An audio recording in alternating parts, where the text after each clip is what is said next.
All right, ladies and gents, boys and girls, welcome back. It's me, Addy, again, and I hope you guys are doing all right. We are back with Final Fantasy VII Rebirth. We're on day 7 of our hard mode replay.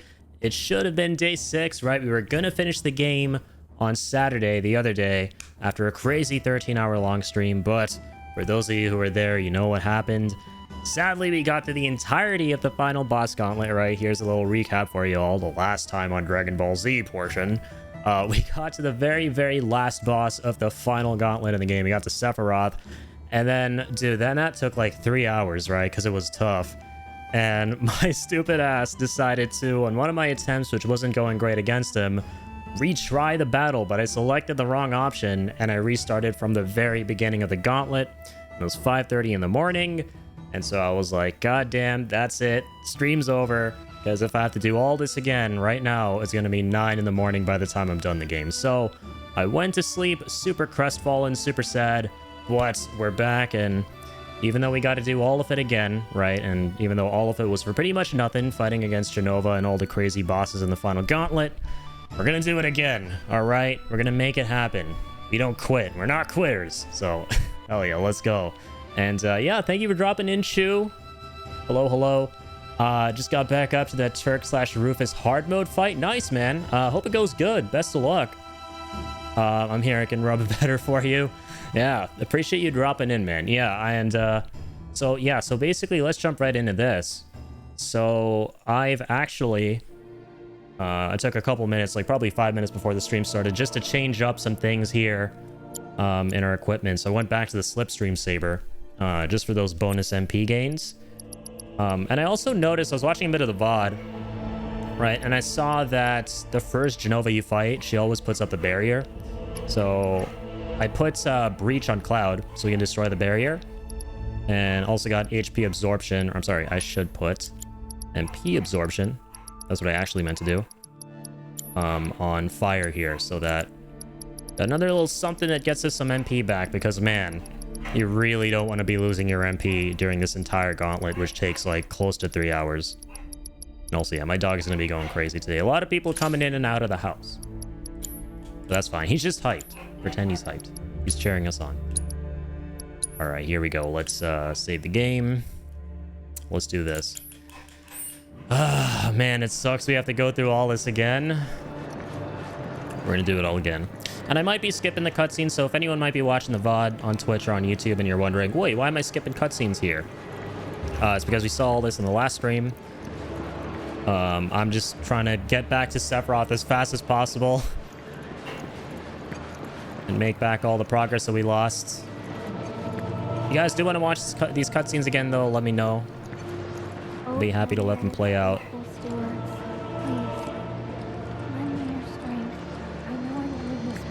And speaking of which, it's one of the slightly annoying things about this gauntlet, especially on hard mode, is some of the cutscenes can't be skipped. Especially the ones in between the phases.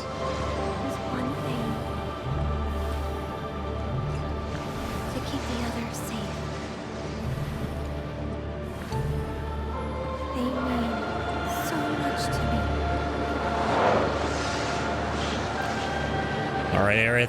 I'm coming to not kill you.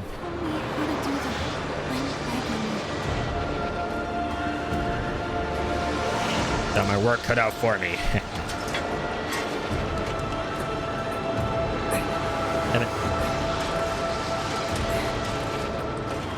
Yeah, I think going into the Slipstream Saber instead of the Buster Sword is going to be the better call today. Because I noticed there are a lot of things you can put onto that sword for retaining and obtaining as much MP as you can. Alright, rest in peace. May she forever rest in peace. Here we go. Genova fight. Oh, wait, I have to do this. This part's so cool. I think they did a pretty great job recreating the scene, and even though they incorporate all the new stuff going on with the Whispers, the second time around I could really appreciate this ending a lot more.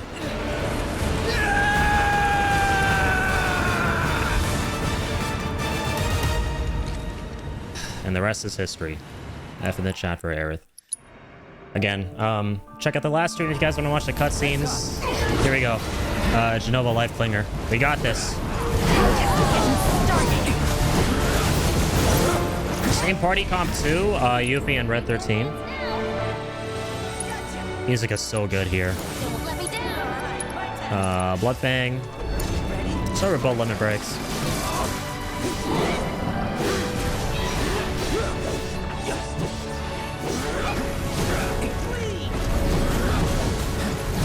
Okay, so there's the barrier. This time I got breach, so...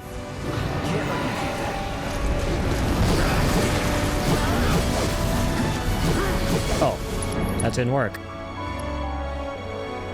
Interesting. I'll have to use it on Genova herself. My mistake. That's all retried. Weird. I guess she's immune. Doing a lot more damage to that barrier though this time.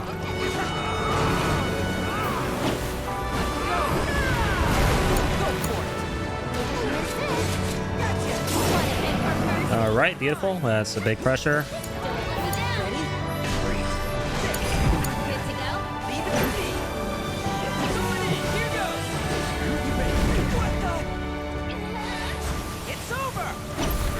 Just need the prayer with the doggo. Eye of Providence. The nice thing is we know her moves this time around, right? Hopefully it doesn't take as long to get to Sephiroth. I don't think it will. I hope it doesn't because we know a lot of the moves. We know how to get around them after countless attempts.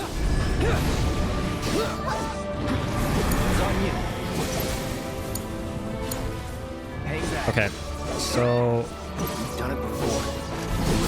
that's where she ejects Red and Yuffie. You're done. I think she always does that every single time, right? Just want to heal up here. Come on. I was also looking at some tips just to make this go by faster. Apparently Prime mode is really good. Oh, we got her on her first go. Oh, dude, she was so hard. She was so hard. The very first Genova herself. The difficulty somehow sneak away from me and go down to normal or easy or something. All right, let's not speak too soon, but I took so many attempts against her on the last stream right there. Good shit, man. Already on phase 2. Of course.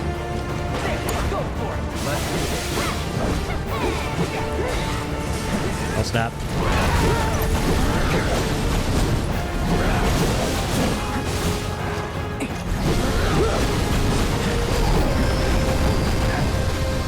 Yeah, let's try, oh, wait, synergy abilities.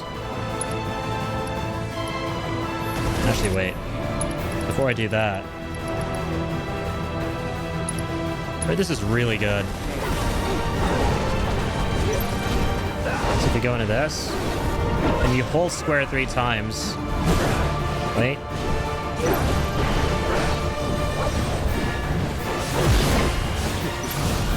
Actually kind of sick. And you get a lot of ATB too, which is awesome.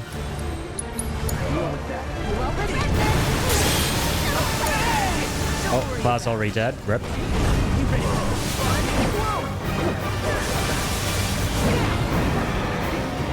Yeah, let's stay out of the tornado.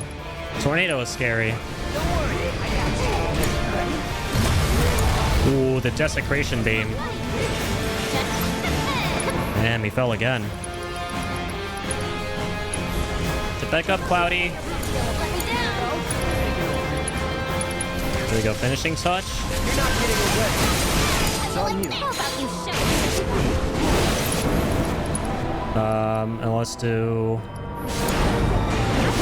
Hang on.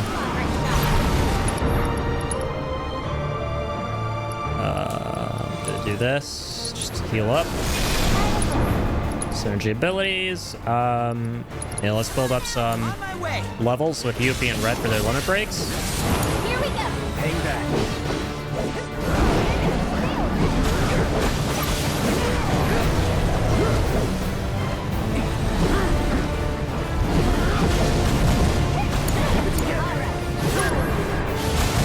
Oh, nice. You got a lot of vengeance. Let's use up all of that. So Watchers rest it.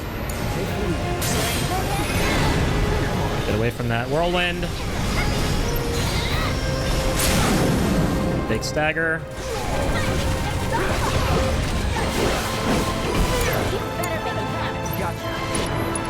Let's go into prime mode.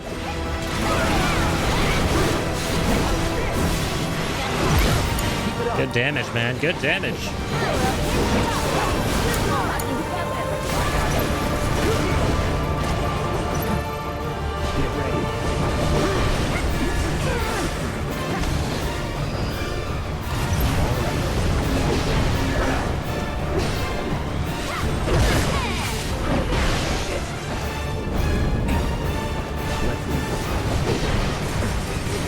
Oopsie daisies.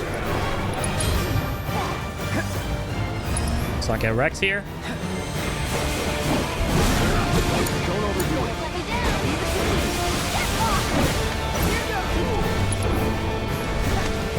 Okay. What should we do here? Let's yeah, let's raise everyone's ATB. Hang back. Let's be seen.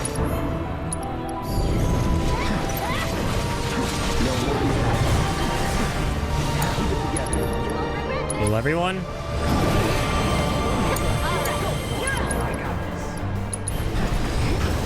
Heal Cloud.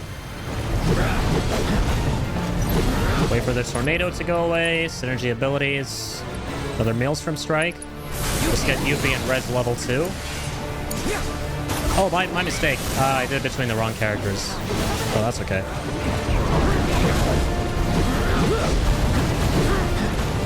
Beams of Sorcery again.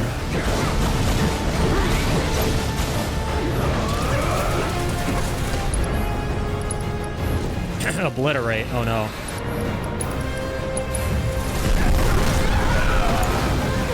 Unlucky.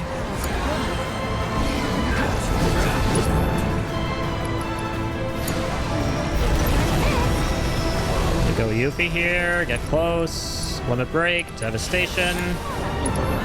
At 13. Watcher's Respite.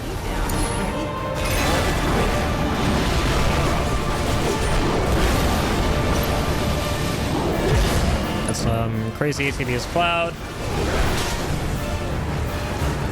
Okay, good shit. Good shit. So far, so good.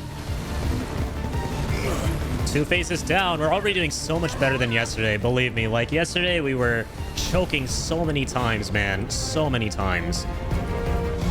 Yes, it really does help to start early.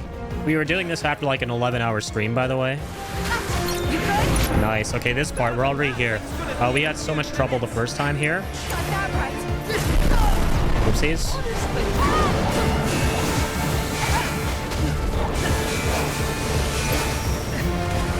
Okay, let's get on to the Moogle. Let's limit break on the right wing.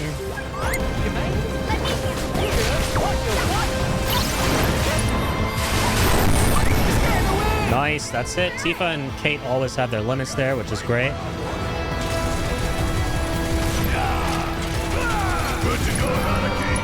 Barrett has his limit here. Oh, Red is, doesn't have his... he has his limit reset, so it's back to level 1. It's considered a different fight. I didn't realize that. That's okay.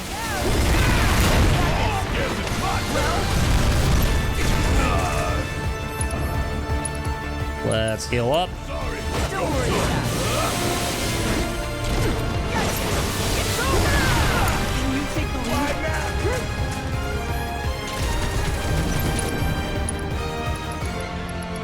Okay, yeah, let's do bonus round, actually.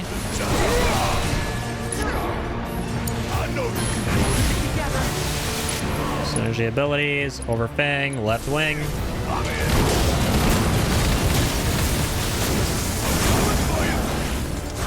out! Great job! Watcher's Respite.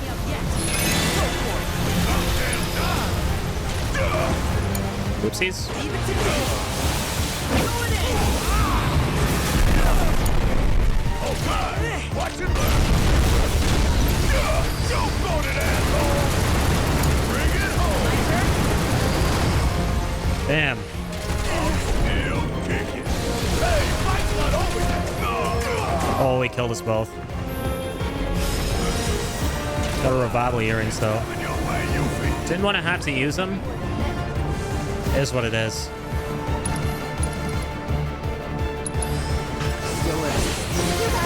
Alright, so we gotta remember this is the hardest one. For this, we need to use a lot of counter fire. You can say that again. Real trick. Yeah, whenever those come in.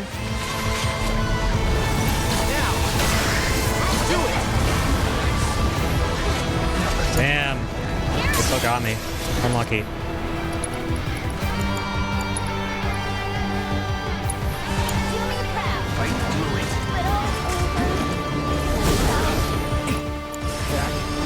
Unlucky. She got us.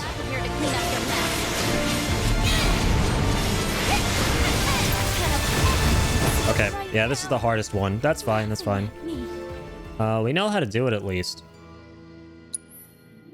Yeah, always just select the topmost option. For those of you who don't know, got all the way to Sephiroth. I wanted to retry one of my attempts. And in my hastiness, I chose the bottommost one. And it restarted this whole thing. And I was like, it's 5:30. Ain't no way we're doing this again. Okay, that's fine. Yeah, this is the most annoying part of these fights, is you can't skip these cutscenes in between the phases. Alright, might take us an attempt or two against Phase 3 Genova here. You good? Better than that, thank you to be in a few minutes. Got that right.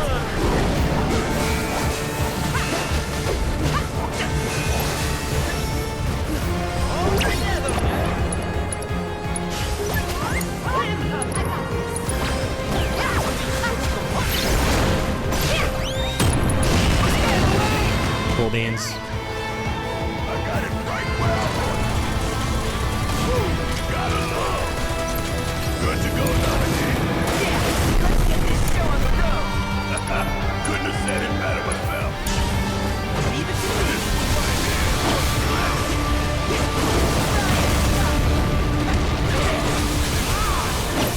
Here goes. I'm gonna hang Yes, it's hot.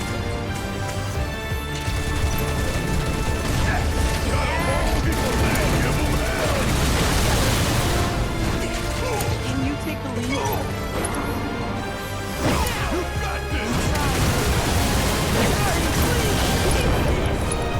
All right, immediately go into Overfang.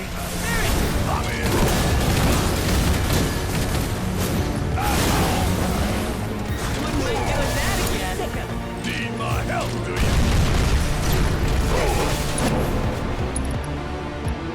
Give 'em hell.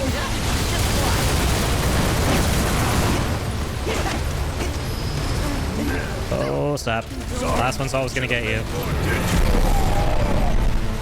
Always did like a job. It's coming your way, Yuffie. Cool, cool, cool. All right, hardest one here. Let's go, let's go. Let's get it though this time. I believe, man. You're in good hands. You got it, Finn. You're awesome having me on the team, right? Hasn't been born.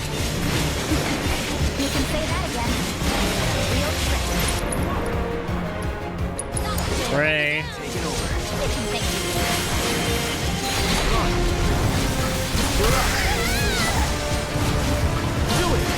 Nice. Never get hit by Eye of Providence. Be careful. Synergy ability is Maelstrom Strike. Go for the head.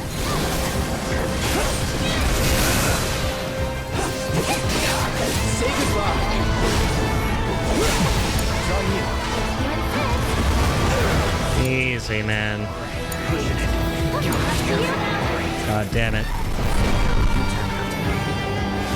Unlucky.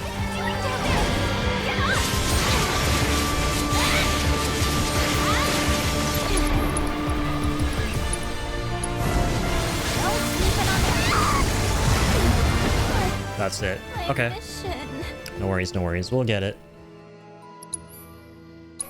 It is a tough phase. Yeah, counterfire is the key. You just have to, like, stand in a very specific area of the arena and use counterfire while the two elemental orbs are coming in for you. So that you counter them, and then right after that, you don't get hit by the two red beams. That's all you have to do.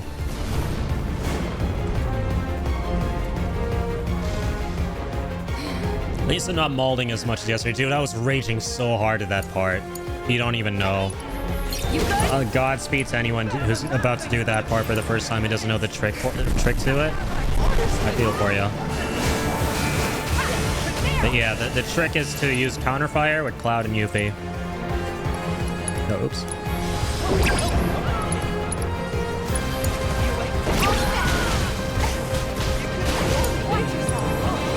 Oh, I hate that. That's unlucky.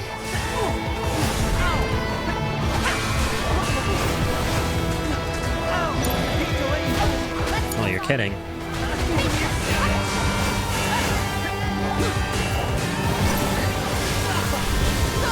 How come I couldn't pull off the limit break, man?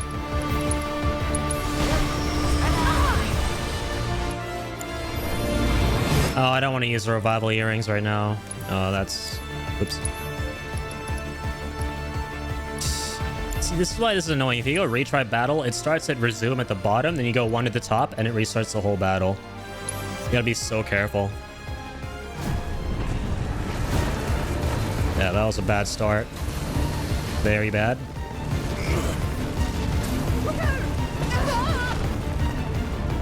I actually should have saved Yuffie's limit break, man. I should have saved her level 3. I don't know if it would have carried over. I used it on the previous phase.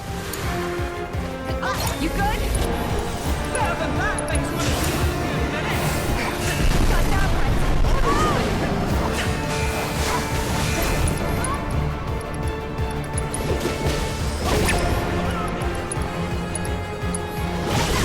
There we go.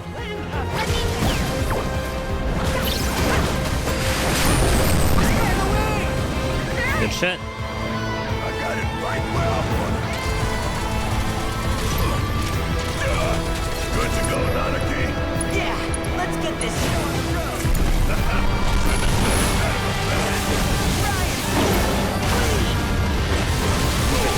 Sorry, you're mine.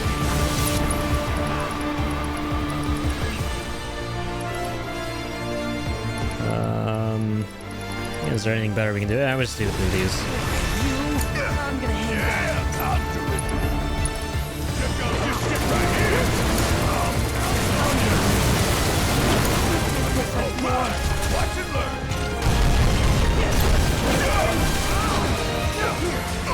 Fire in one off. Come on. Okay. Fire in one off. Nice. Help me up, yeah. Here it comes. Dang it. All right, let's have a shine. Okay, good, good, good. Your way, you. No one died, no revival earrings. Still have them. You gotta admit, it's been awesome having me on the team, right? Hasn't been boring. You can say that again. It's been a real trip.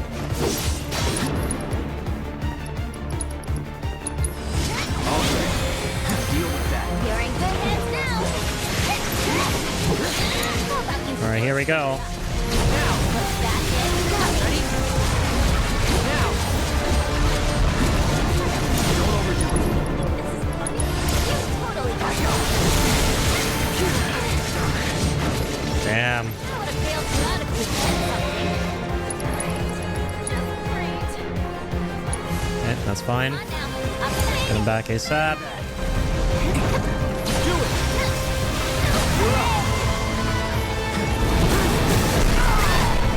Oh, that always... I need to watch out for that move, dude.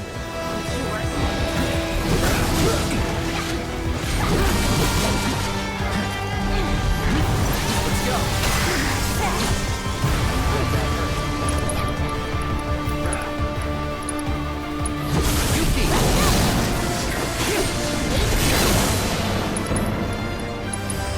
Very nice.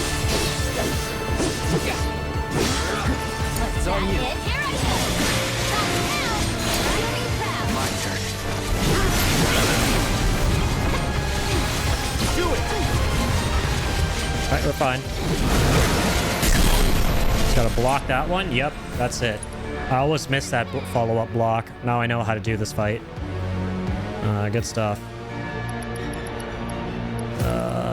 Shit, forget prime mode, man. Hit him with Fyra or hit her with Fyra. Don't overdo it.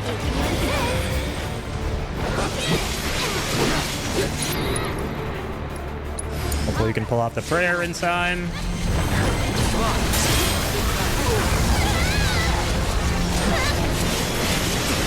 Eye of Providence, that's bad.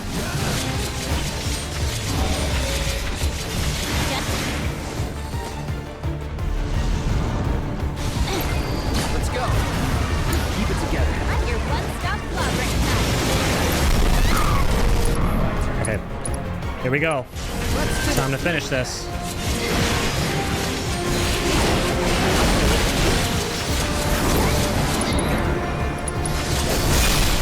How about you show us what you got? Let's go. Didn't take us that long as last time. Took us a couple attempts on that phase. But we made it. We made it. That shit out of here! Yeah! This fight is so cool though, this part right here. So fucking cinematic and cutscene direction's amazing. It's exactly like the Bahamut fight from Advent Children. Ain't gonna be so cool though if you have to watch it like 15 times. If we die 15 times in a row. Mind if we drop in? Because we thought we'd slip by.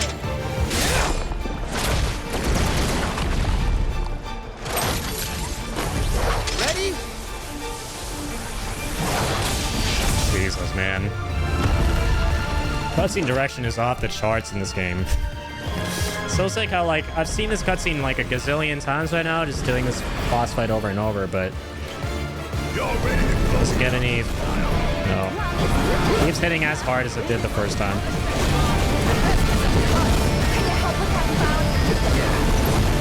Let's finish this. Okay, prime mode.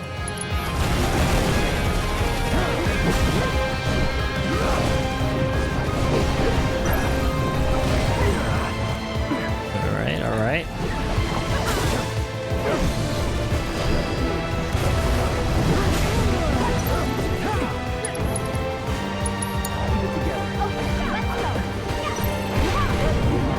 No cheese. Let's get the mogul out.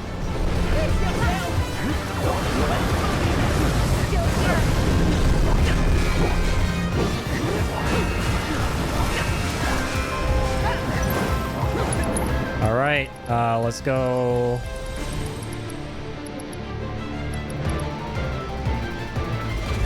Fortune telling.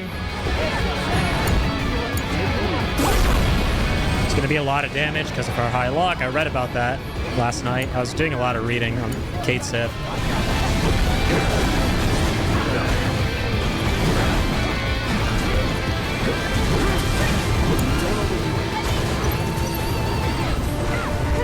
Take the lead.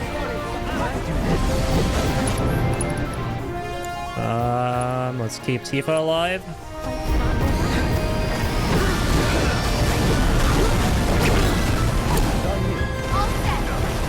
All right, hang on. Gotta use Breach here. Has that, yeah, it has that shield. All right, that's the end of that.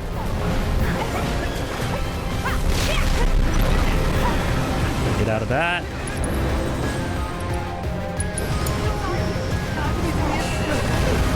Oopsies.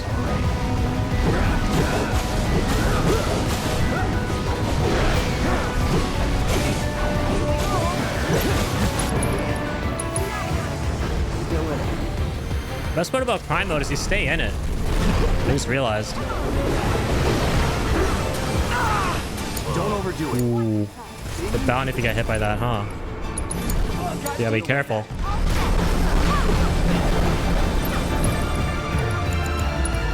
But I got you. Don't die on me. Let's do this.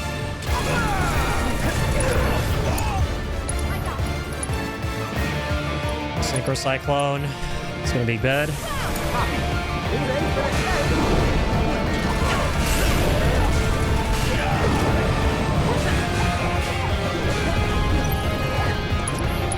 Gotta be really really good. Let's go to mobile form. Kate's gonna die in there.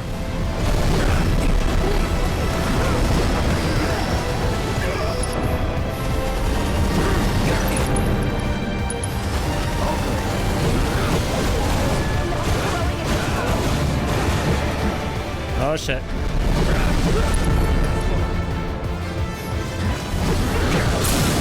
Okay, thank God.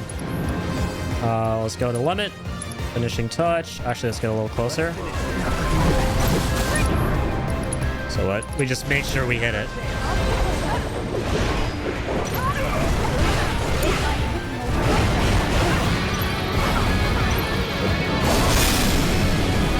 Nice. Already done with Genova, man. Already done with Genova. And that was our first go with Cloud, Kate, and Tifa. What now? Took us many attempts yesterday. Okay, good shit, good shit, good shit. We'll watch the rest of these cutscenes. Why not? I need a bit of a break. Skip the first one, but we'll watch these again. Also, because just this one just goes hard. It's kind of cool. Time for Zach. White, as far as the eye can see. Hey, anybody there?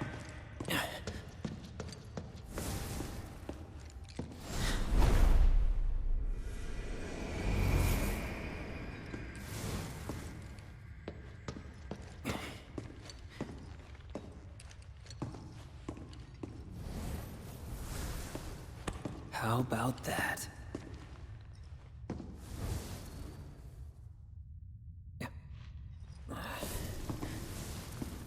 Only thing that sort of sucks so far about this run as compared to the one yesterday, if you can believe there is a reason that it might suck compared to the one we did yesterday, or the day before rather. I hear you've been pretty The fact that we're not running the Buster Sword this time. The Cloud. It was so sick the first time we did it the other day when we had Zach and Cloud with the Buster Sword. And we could change it up though at this point if we wanted. You have a little menu option at the bottom left, but I'm good, I'm good. catching up for later. I'm liking this build so far. We've been real good with our MP. I feel like the final Sephiroth fight is going to be a lot better because we've been saving up a lot of MP. But there we go, man. It only took us like, okay, maybe around 40 minutes. Not the shortest amount of time in the world, but still less than an hour to beat Genova. Here we go. Time for Sephiroth now.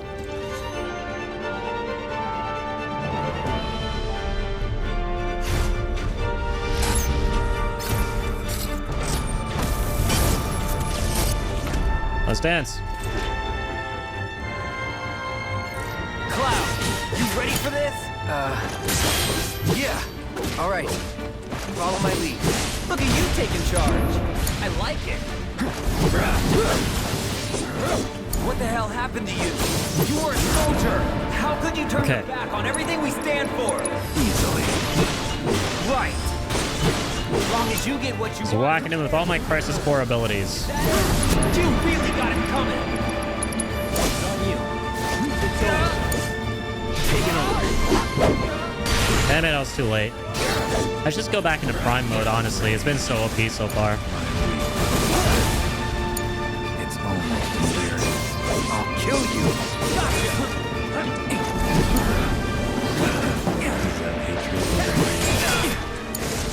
I got you. Oh, shit. Zach, I got you, man. You're not down on me today. Take the lead. Is that it? Bringing out the big guns. All right, let's go. Soldier's honor.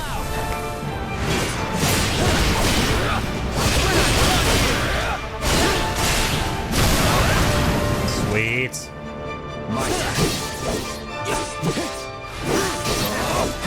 Coolest synergy ability in the game. Great minds. Good shit. You're done. Finishing touch. By now, this is a mistake. Nice, that's it. Let's go. First go, baby. First go on Sephiroth number 1. Just as worlds unite, so too do they part.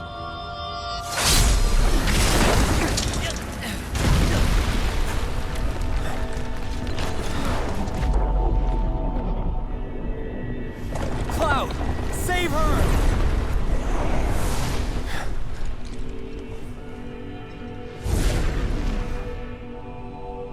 I got the first time I played this game, I was like, shit, that's the last time we're gonna see him. And then he keeps coming back and the boss fights keep going on. There's so much to this ending, man. It just, there's no end. It makes me terrified for the ending of part 3, man. The final conclusion to everything. The grand finale. What's that gauntlet gonna look like? I do appreciate the homage to original FF7's ending sequence only within the second game, where you got like a series of bosses to fight besides just Sephiroth. Like you have to fight Genova in that game too, and then Bizarro here. Oh, I forgot about Errant Whispers. Dang it.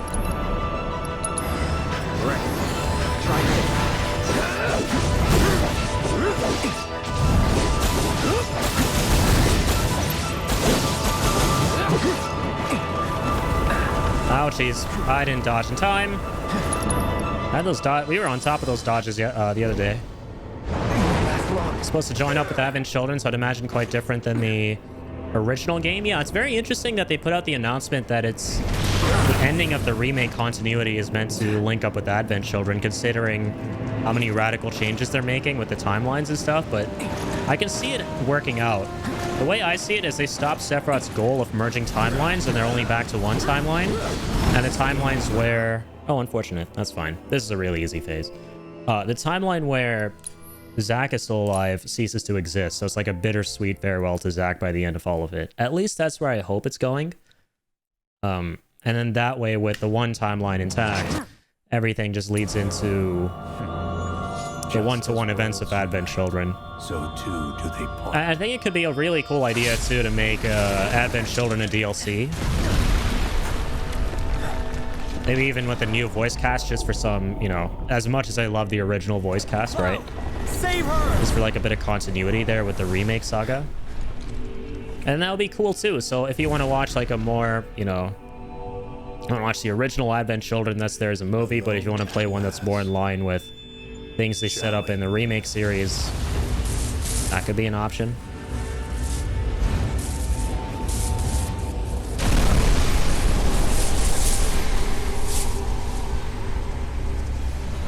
Yeah, watching these cutscenes every time kind of blows, but I mean, they go hard, so can't complain too much. Bizarro looks so cool in this. It's quite terrifying.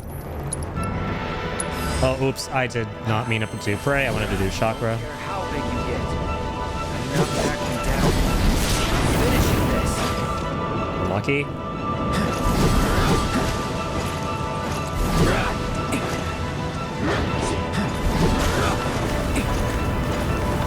Dodge those.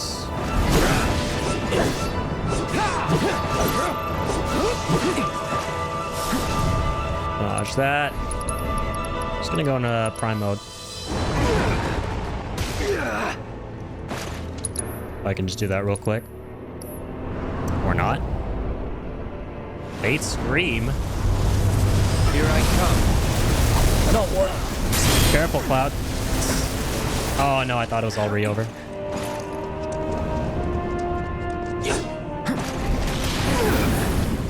Sheesh.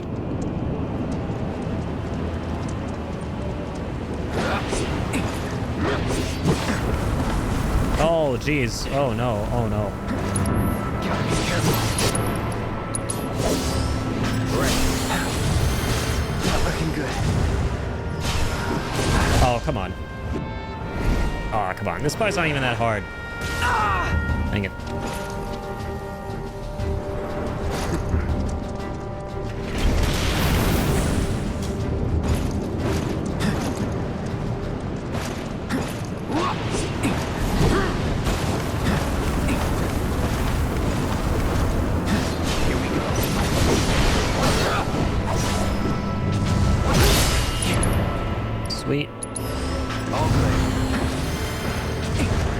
ready.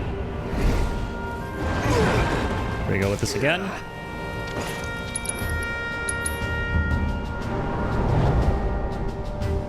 Oh, whisper attack. Damn it. I was trying to cast and then he didn't do it in time. Cloud, you slowpoke. How'd you ever make it into soldier? Oh, wait. I won't give up.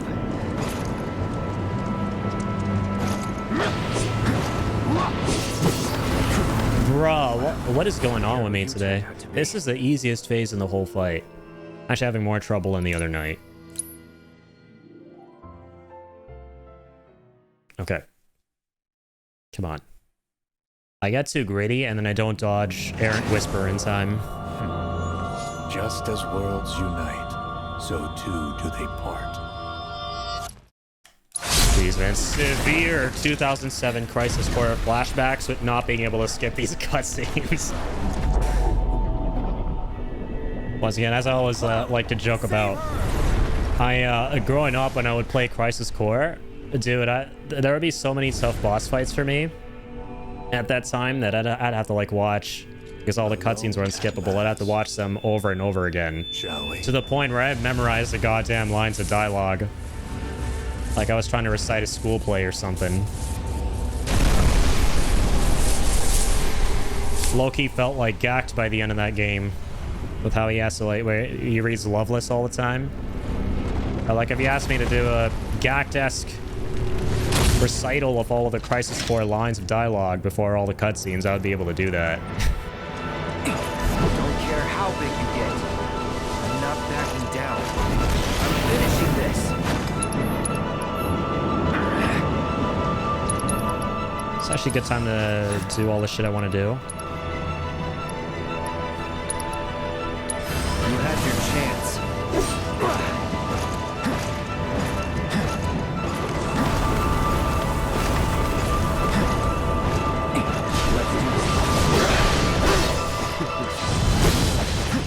Here we go. Get ready.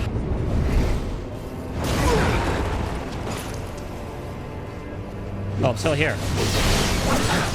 I think if you're like behind him, you're on his big ass here, you should be fine.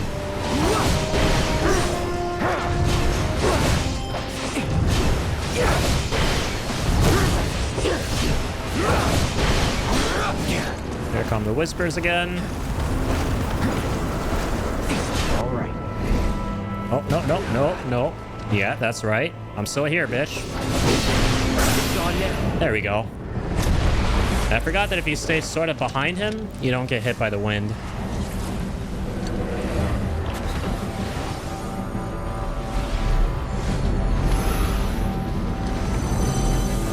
So far, so good. Still sub 1 hour. And we've already taken down the first phase of Bizarro.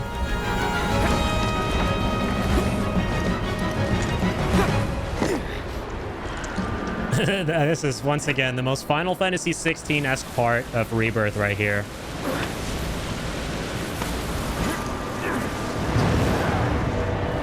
Where they make the boss fight cinematic AF. Now, outside of the cutscenes between phases, but I mean, in the sense that you get to actually interact with the world while big things are happening around you. Kind of like the Titan fight in FF16. It's a lot like that. Very cool.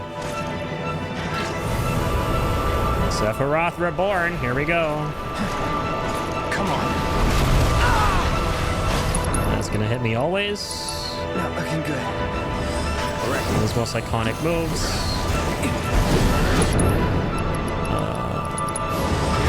Mind mode. No holding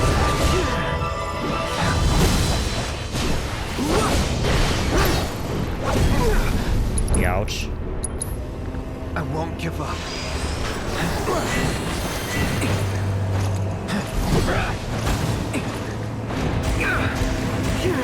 Ouch. Get ready.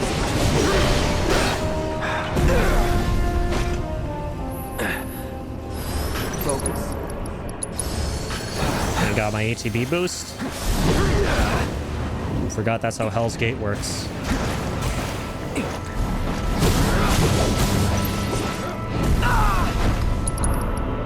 Dang it. Not looking good. All good.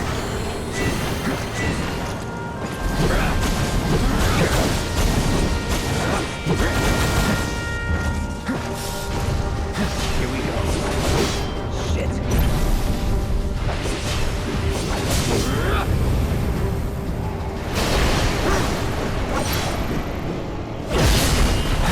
Nice.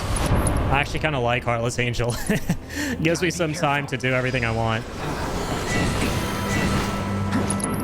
With Prime mode. Right. All right. Nice. Perfect block, that bitch. Shit. Get ready.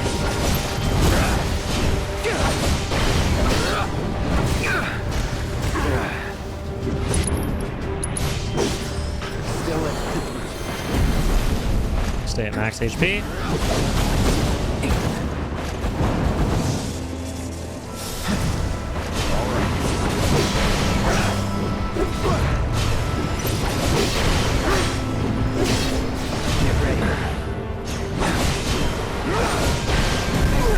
Bang.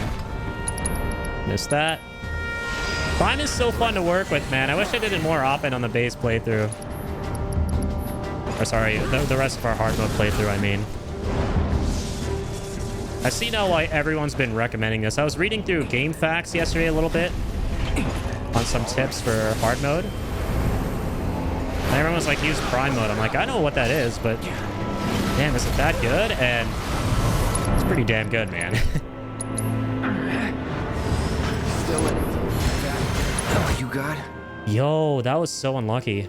Wow. I should have probably just immediately gone for the limit break. Damn, dude. Oh well.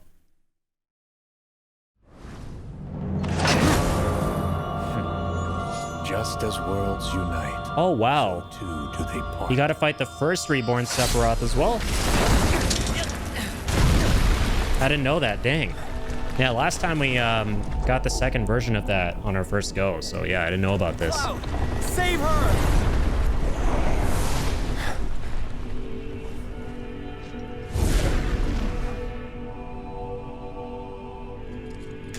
Alone at last.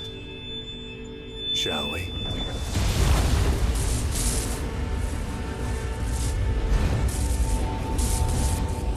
At least this time we just stay behind him.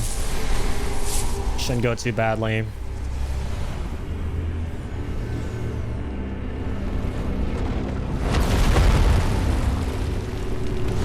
It's considered the same fight. So what I'm gonna do is pass re-race now, so that by the time we get to the second part where we're more likely to die, we'll already have a lot of MP back because we got regen on it. Bring it. And Don't care how big you get. when we stagger him, Not backing down. Finishing this. we get some MP back too. You had your chance.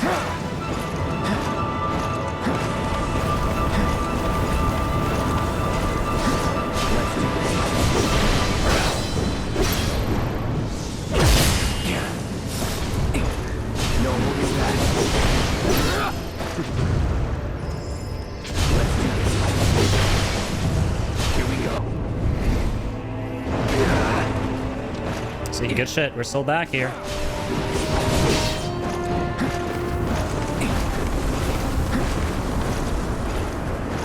Let's do this. All right. Now. Easy. That's it. Just stay behind him, use Prime mode, and you're good. And I would hope our MP is still regenning here, since it's still technically part of the battle at the bottom right. Doesn't look like it is. I think it gets frozen. Wow, so they put that in between phases, stopping your MP from growing. But they didn't give you the ability to skip. Wow. Thanks, Square.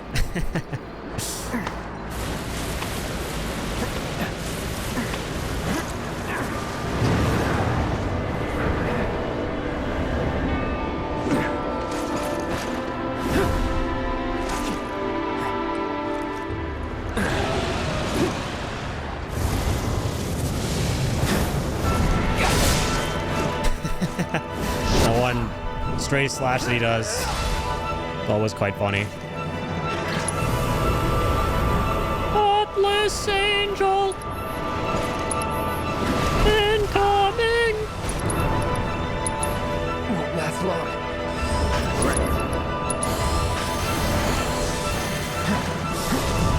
Get ready. Whatever.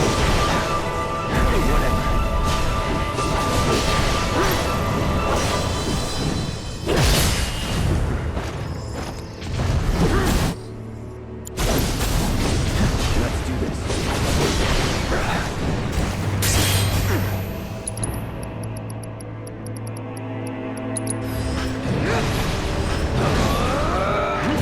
So I'd change it up.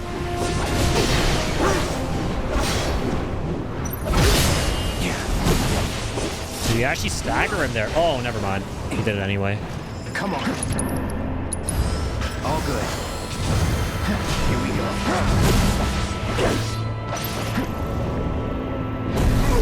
Damn, I'm trying to get the perfect block on it.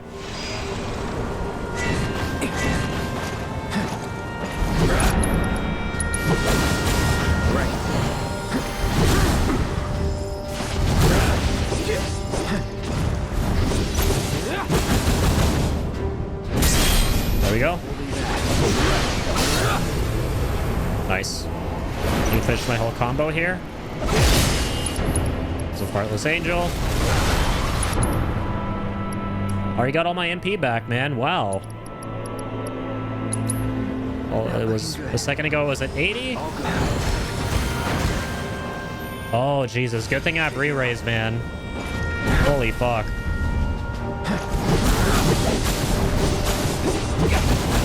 He didn't even give me a second there.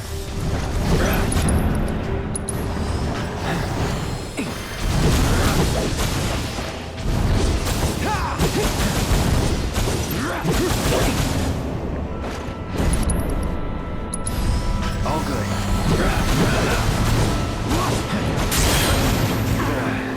Almost got him.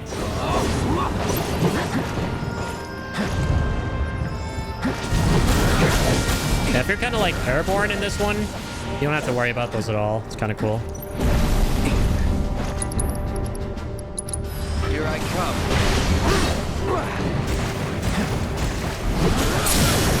There we go. And you have our limit break. It's over. Bye-bye, Sephiroth Reborn. I hope it's over. I don't think you have to get his full health bar, do you? Oh, no, I don't think so. Or maybe you do. I remember Zack has to... Yeah, Zack has to fight him a bit, too. This is satisfying as hell slice.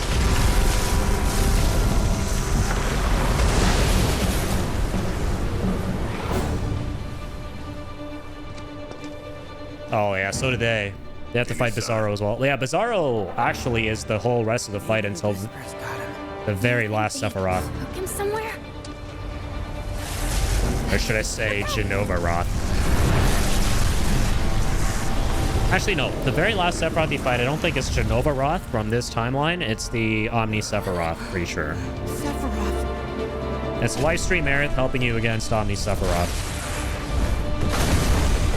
Bahamut fight already. Nice. Dude, let's go. We're making great time. Making fantastic time.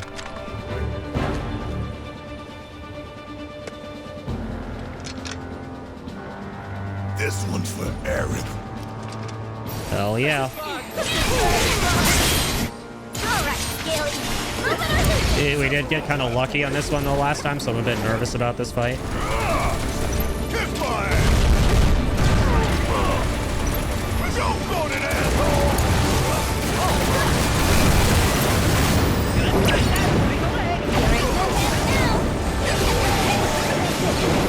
Go forth and kick butt. Alright, get ready, guys. It's coming, and it's coming in hot. Nobody die. Nobody, please. Someone will die. Giga Flare sounds so cool. It looks so cool. Revival earrings, bitch. Get fucked.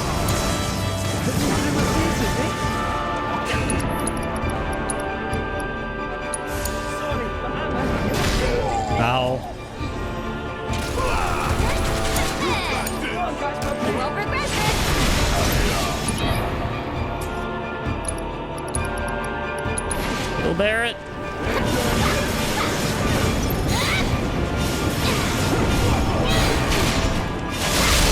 Oh no.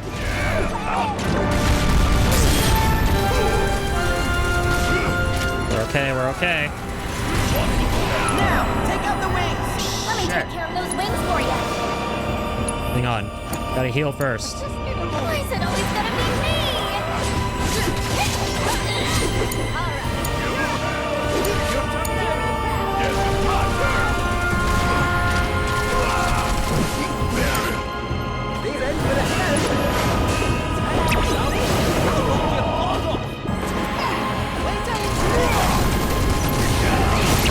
Oh my god. Attacking is so annoying with Kate. Okay, fortune telling. This guy. You're in good hands now. Ray. Need my help. Okay, here we go. Don't use the limit break because... Yeah. Hang on. Synergy abilities. Ninja Carbine. One for me! I'm gonna save the limit break for Reborn Sephiroth. I'm your one top. Alright, here he comes. Limit Catastrophe. The wings are healing it. Right wing.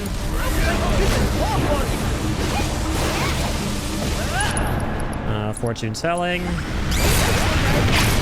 Big damage. Massive. Aw, did that hurt?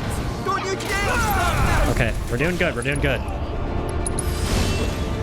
That was a good choice to sit on the limit break. Fortune telling. You mean? Good to go?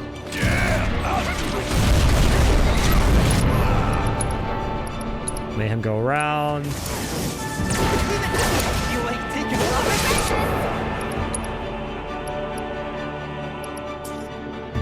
Did they do their synergy?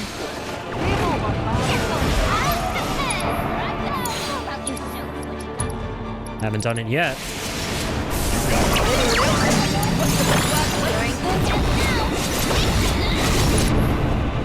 Here you go. Art of War.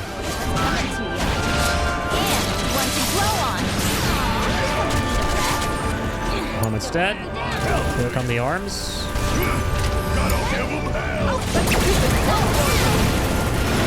Hell yeah. First go. Bahamut Arisen wrecked. Oh, we're doing so good, man. We're doing so good. It took us like 2.5 hours to get to the last Sephiroth, and I feel like we're just gonna get to him under 1.5 hours. Okay, I don't want to speak too soon, but yes, even my dog's hyped.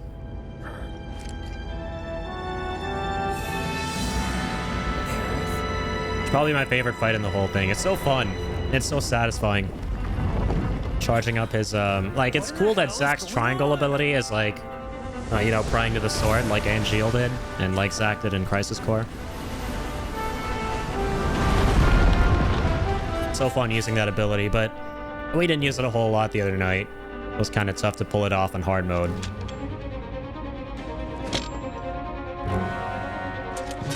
Embrace your dreams. And whatever happens, protect your honor as a soldier. Let's Here we go. once and for all. Gotcha. Yeah! We're not done here! Bringing out the big gun! Ouch. Not done yet, Seppi. Not going easy on you! Good stuff. All right. Pulling in the meteor shots. Together as one.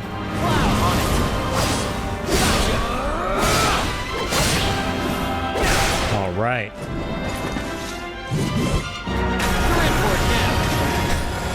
So sick.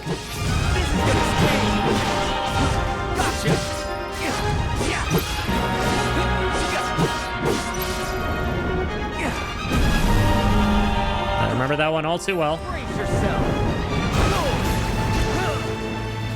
Bringing out the big gun! Gotcha! 3 gauges this time. Brace yourself! Got him already.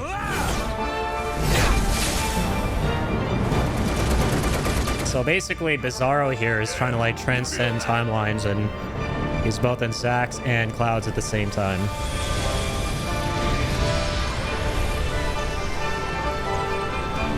I think this is the last one before Aerith has to fight him, guys. That's it. We made it already. We're doing so good today. Yeah, sometimes just helps to go with something fresh, and I feel good. It's those stupid wings!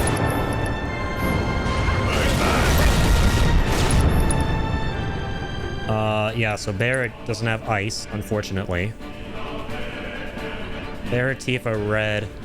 Was it the same for us last time? Interesting. So I guess it's like per save file depending on certain conditions. It isn't, the randomizer doesn't start as soon as the fight begins for who's going to be on your team. Because I've seen other people have different comps for this part and some other parts that we've already done in this fight. I wish we had Yuffie. Just for the ranged and the jutsu.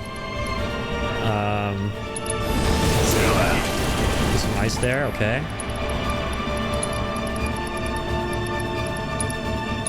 Once again. I think Red 13's got ice. Same comp that we got last time, so it should be doable if we were able to do it last time, right? Alright. Ice. So we're gonna use fire.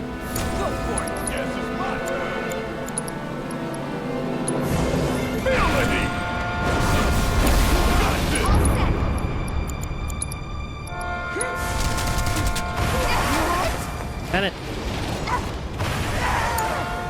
You got this. Watch and learn. You're up. Good luck.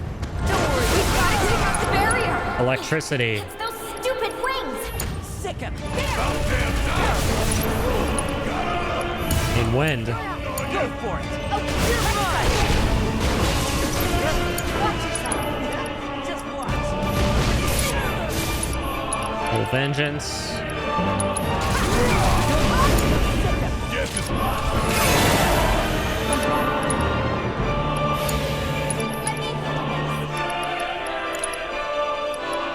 Here we go. Nice. Got him. We still need wind? Good luck. We've got to take out the barrier. I know.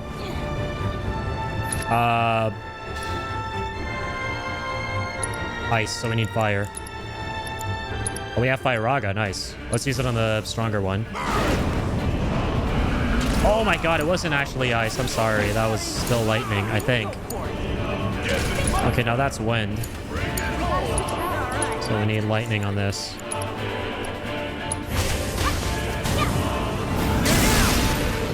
Nice. Right wing already crippled. Good dog.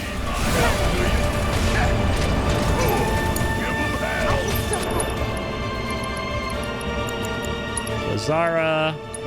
Here we go.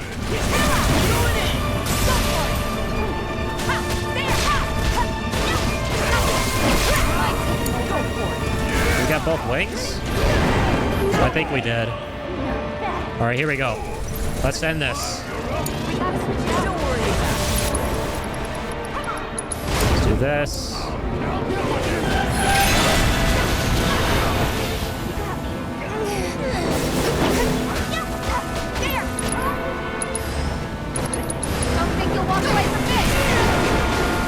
Kung Fu! Hell yeah. Sit down. Nothing's gonna stop. Oh shit, it's still going on. My bad. Come on, work it. I completely forgot. That's fine, that's fine. We're gonna pray as soon as we get back up as Tifa. Come on. Don't give up. Go for it. Get fucked. Play again. No, Barret's the one with the limit break. That's fine, that's fine. Fire in the hole.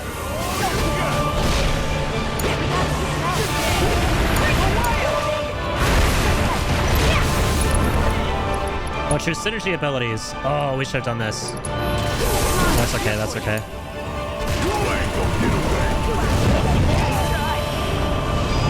Lock the slash. Oh god. Oh god.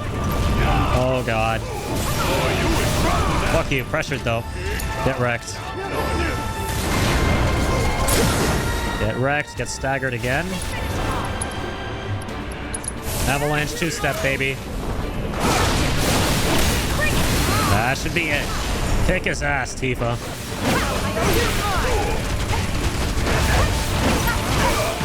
Come on, get up, weakling. Get the fuck up. Get out of here. You gotta be kidding me! He still ain't dead! Oh my god, guys. I can't believe it. I thought it would be way harder, man. I'm glad that... Well, it only took us an hour. An hour and 10. It took us like over 2 hours and 45 minutes to get here the other night, man. That was because I was exhausted. I didn't have the greatest build. I admittedly changed some stuff up with my characters the time around. But also, it does help that we knew what to expect, what the attacks are for the most part. But here we go. This part I might take a good little while to beat, but it's way more doable than last time. Just because Cloud has so much MP now. He has max MP. We had 20 MP when we went into this as Cloud the other day. Now he has max MP, and Aerith has max MP too, obviously. So this is going to be really good. I must admit, Okay, I don't know about really good, but better than the other day. I underestimated Yeah, so this is definitely Omni Sephiroth and Omni Aerith fighting against each other. It's so sick. Here we go, guys. I saw what you did back there, Cloud. Thank you. Okay, let's finish this. I'm coming. Who's that That'll do. No thanks, big guy. Arcane Ward. Can you take over? I got this. Free raise.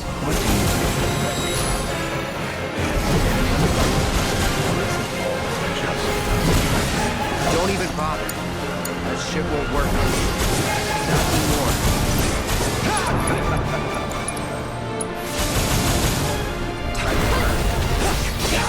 He is all this MP now. Feels good. Oh, that doesn't feel good. This one's for you.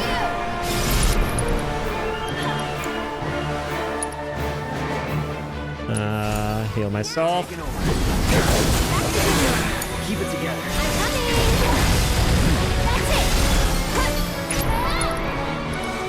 Synergy abilities. Firework Blade. Let's go. On it. How can you want this? How can you want an eternity of loneliness? Damn it. I thought in the tornado you were fine.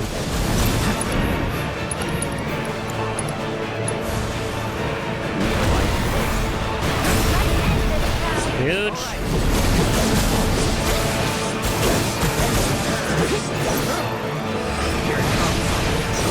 Shit. I'll show you what I can do. Always tries that skewer shit. After you. I'll take care of him. Aaron, Nice. you ready? As I'll ever be. Kiraga Cloud. Let's go Prime mode, as always. You had your chance.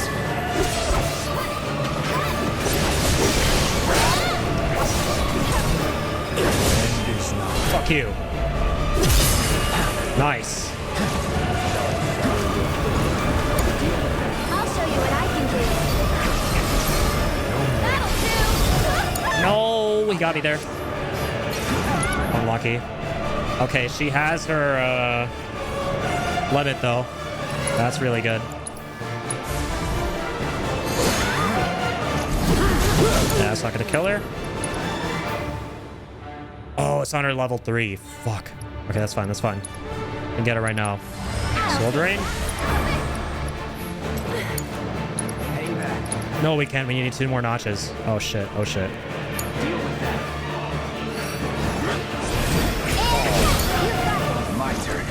cannon. That's bad. Gonna get his ass though.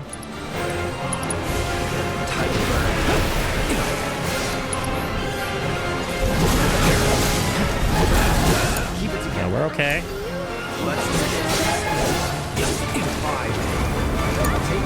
We've got to get through this.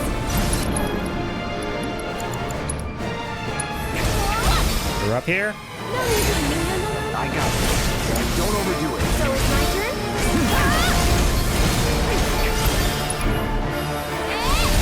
Benji, why don't you lead? Take it over. Firework blade, Sephiroth. Fuck you, man. Stop stabbing Aerith. Stop having a thing for stabbing Aerith, bro. Don't give up now, you guys. Oh my wow.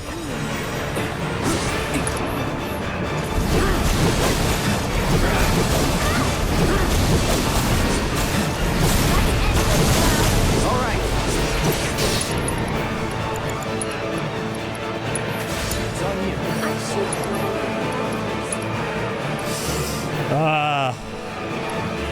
We didn't get the level 3 with Aerith. What happened, man? Did we not pull off? Yeah, it's because we didn't complete the entire synergy, so we didn't get the bonus. That's okay. We'll just use Fuck it. We'll just do this already. Let's do this. I probably shouldn't have healed her.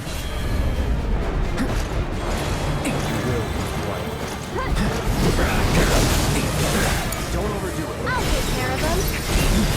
This one's for you. You're burning up. I got it.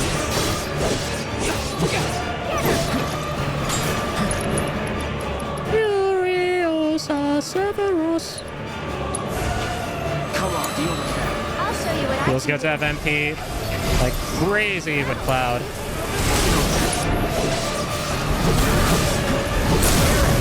Staggered this bitch. As I'll ever be. Here we go, Cloud. Now's our chance. I'll take care of this.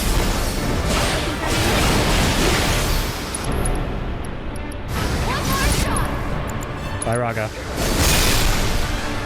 This is gonna hurt. Shall I sever your fate? Right now. Went flying. Get fucked.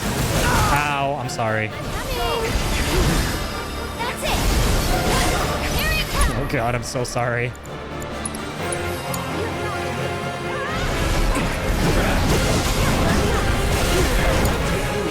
Damn it.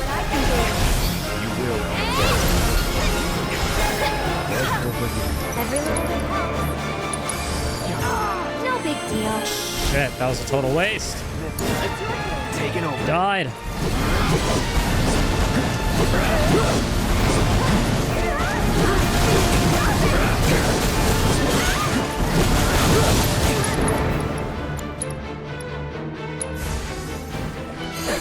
Darkness falls. Oh no, not this. God damn it. Looking good.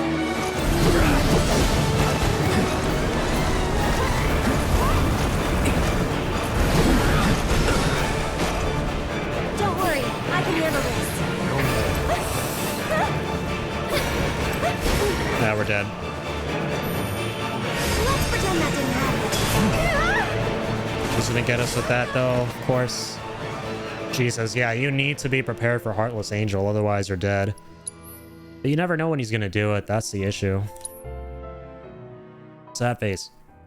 Ooh, very sad face. That's okay though, that one much better than the other day, I'll say that. For our first attempt today, we got him pretty far, man. Pretty far. You gotta be kidding me! He still ain't dead!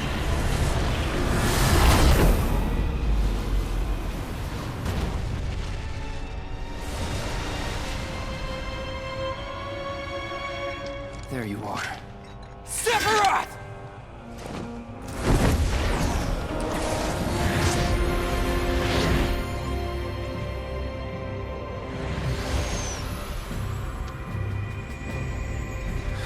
Yeah, so re-raise is definitely like Mondo useful, right? Honestly, I shouldn't even be curing his Cloud. I'll just put Aerith on heal duty. Get Cloud to cast re-raise on himself. Aerith has the earrings. It's good. Let's end this together. And yeah. Get Cloud to basically do Prime mode most of the time, if possible. I must admit, Get a good bit of AP with that, or ATB. I underestimated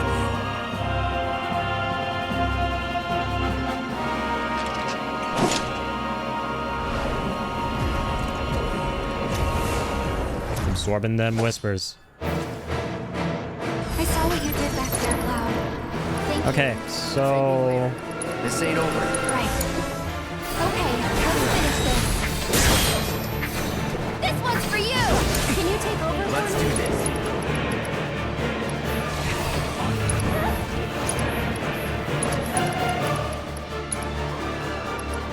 I already have re-raise on. Thank God it went through the first time. I didn't realize that.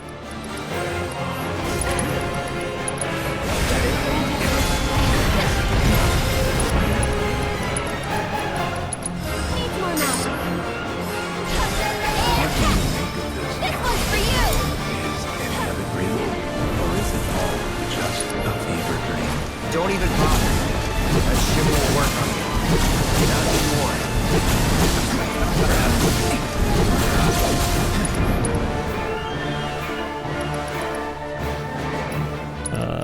Okay. Ready? Here we go.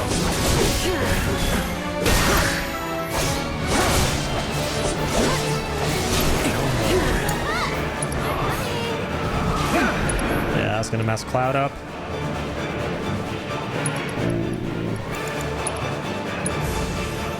I'll take care of you. Save him though. How can you want? How can you want an eternity of loneliness? I'll take care of them. That'll do. Cut! Hit it with your lasers. Let's end this. Good job, Aerith. Firework blade is stupid ass.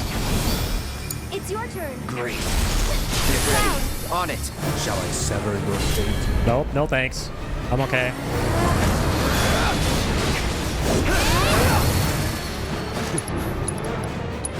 Let's switch it up. Here goes.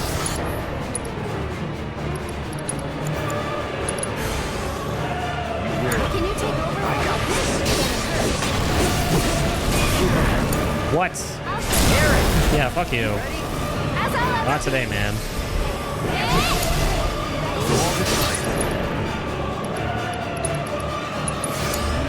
I can help too. That's it. I've got this. Oh, I'm trying to go into Prime mode, bro. What? The buttons. Shit. One more shot. Let me enter the damn mode.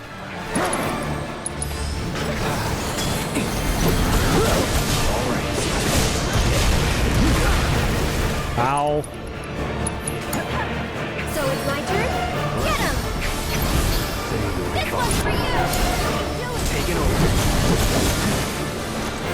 Oh shit, oh fuck. I went the wrong way. We're good though, we're good.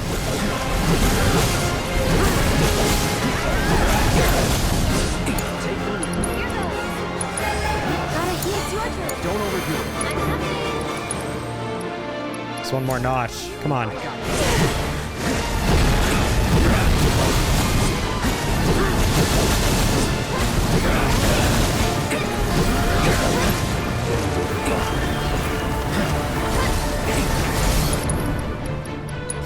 Deal with that. Here goes!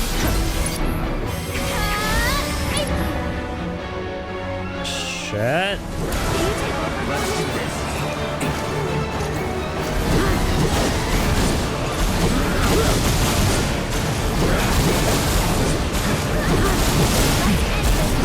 Good shit. Keep it together. I'll take care of him! Here it comes! Shall I sever your fate? Why don't you leave? Taking over. Aaron, you ready? Okay, cool. we're just gonna go ahead and do finishing touch for now, and then as soon as we do our limit, or I'm sorry, our synergy ability next, we'll get the level 3 for Aerith and get the level 3 again for Cloud. It's gonna be really good. Fine. Yo, what's up, Tuesday? How'd you get the Sephiroth this fast? Skills. I'm coming. Get him. Cold, hard skills, my friend. All right, let's go. Try using it. Fantastic. So yeah, now Aerith, as soon as she gets her limit break, we'll be able to give Cloud finishing touch again. This is good. This is good. Everything's going according to plan.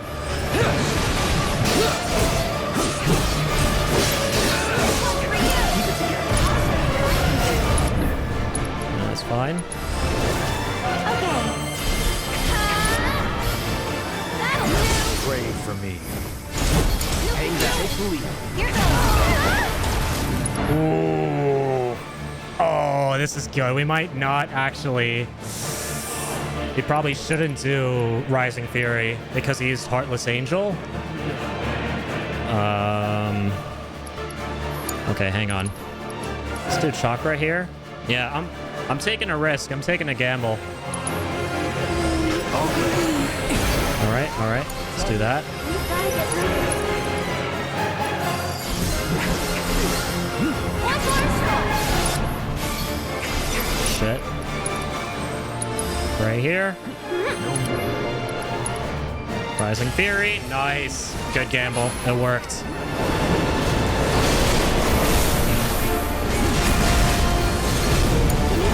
I've actually never seen the animation close up for that. That's cool. Do we... Okay. Should we hold on to finishing touch for when he's staggered or we're like getting really fucked? We'll hold on to it. Let's try and do this as much as possible without using it first. Keep it as a contingency. I'll show you what I can do. Ah, shit. Our wards are gone. Okay. Yep. Contingency. Good thing we held on to it. All right, go for the wing, Cloud. Go for the wing. Get rid of this goddamn L'Oreal commercial looking ass.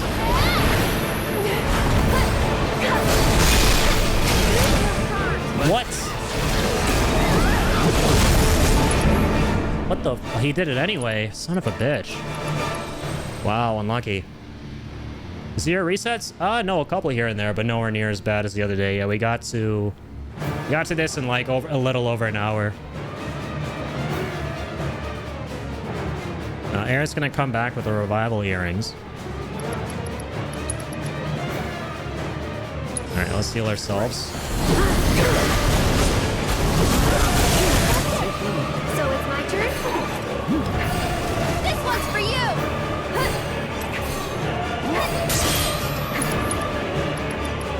All right.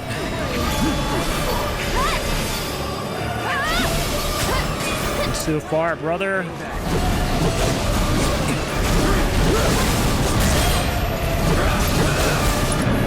Okay. Bring it. Again?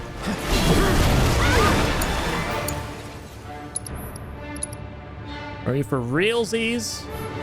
Step it, bro.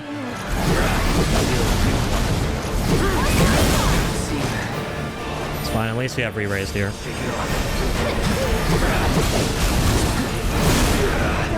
I'll do better. I'm coming! Good thing we cast it. Tagging out. Let's do this.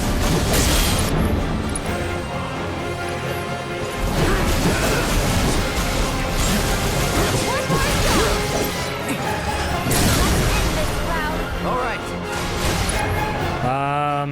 Yeah, shit. I should have cast re-raise. Don't have it anymore in Cloud. Let's just do this again for a good bit of damage.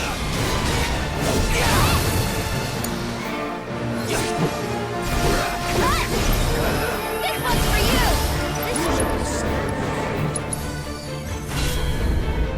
Can you take over? I got this. It heals.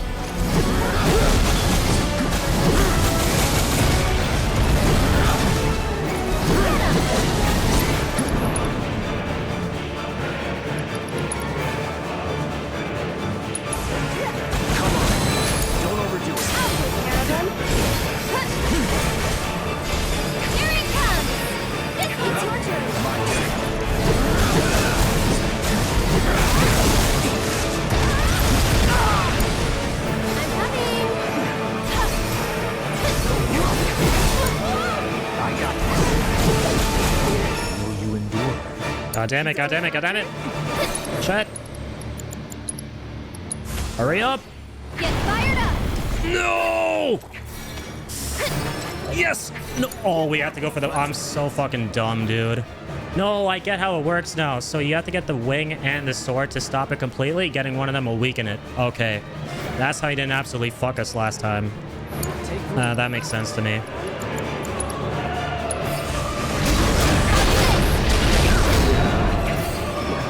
Yeah, so Cloud's gonna die, but he'll come back. One more shot!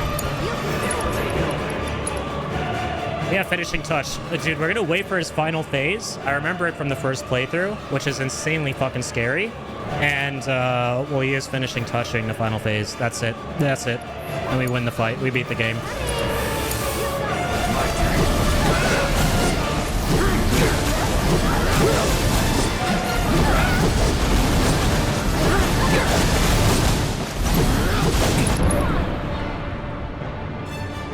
This is good. This is excellent. Aerith has her limit break. We'll do the level 1.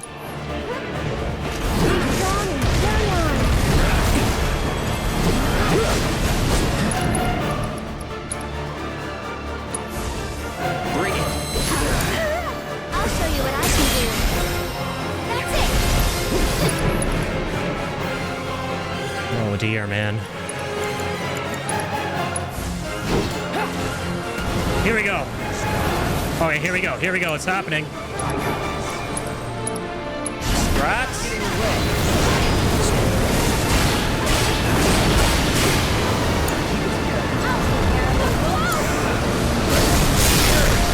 We ready? Let's go. Come on, come on, come on. Say goodbye. For you! Take him down. I'll do it. Let's go, dude. Hell yeah.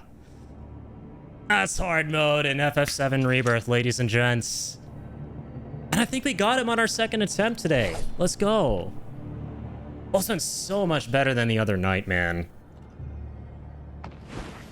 Chillness and calmness. But hold on to your Masamune, Sephiroth. Bye-bye for now. Why is he laughing? Because he knows this isn't over. All right, now it's time to enjoy the finale, the ending, and the credits. I'm so happy, man. Yeah! I'm so happy this went like a 15 gazillion times better than I thought it would. Looks very much alive. Yeah, he absolutely is. This isn't the end. It's only the end of the second game.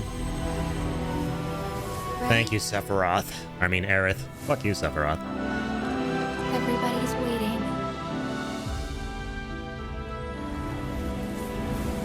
Yeah, so this has to be Omni Aerith. That's my interpretation of it. Can't wait to get answers in the third game. This isn't the Aerith that died, I don't think. Well, it is. All of them died, but this is the Aerith from the future. AKA from the OG 1997 Little Lego People Polygon game.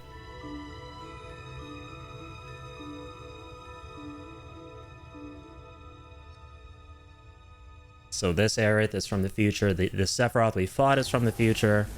The Sephiroth of this timeline, who conceptually is the same as the OG, is still around. We're still going after him. Alright. What's up, Zach? We got him. We did.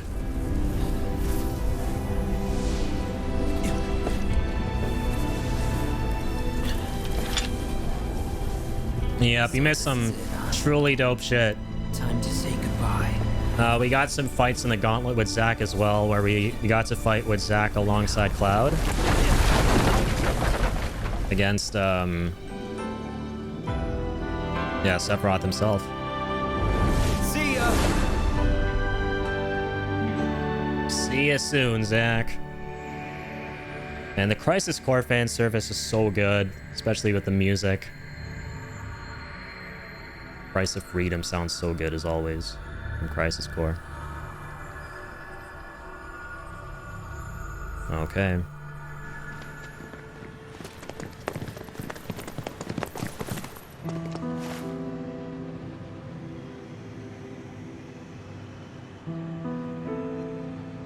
And we're back to our Aerith.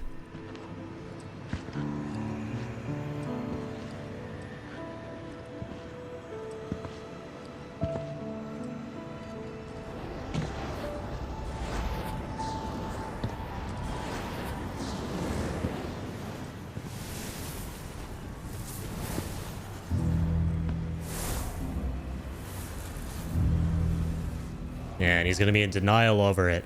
He physically doesn't process that she's dead.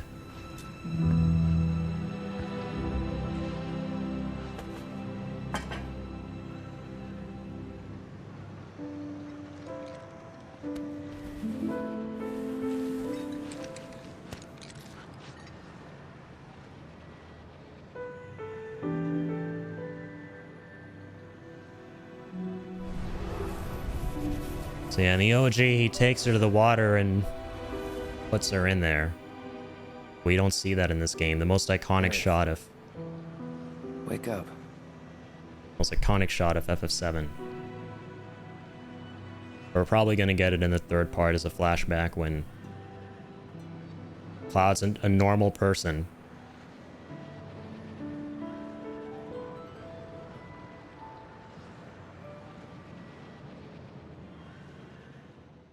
Damn, I forgot about this. Yeah, the remake series is twisted, right? They're really honing in on the fact that this wasn't an element in the original of Cloud being so crazy at this point. He's a straight up lunatic. And Sephiroth has taken a hold of so much of his mind and has basically possessed him to where he doesn't feel real normal human emotions. And the only one that has any semblance of a human emotion is denial, right? When someone dies. And that's what he's basically going through right now. It's a combination of he doesn't want her to be dead, that he thinks she's alive, and Sephiroth also messing with his head. So yeah, the game totally just... whoop! It glossed over the most iconic part of the original, which left a lot of people going, what? Like, the part where he puts her in the water, that's like the most impactful part of her death scene. This is not here in this game. And that's because it's going to be in the third game when Cloud gets his memories back. We'd best get moving. And then he remembers everything the way he should, and his brain works Sounds good. the way that it should.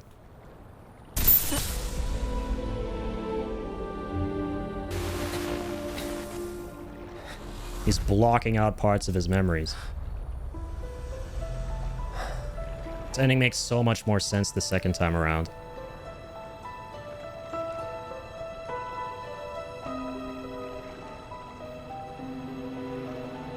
I'll see you off.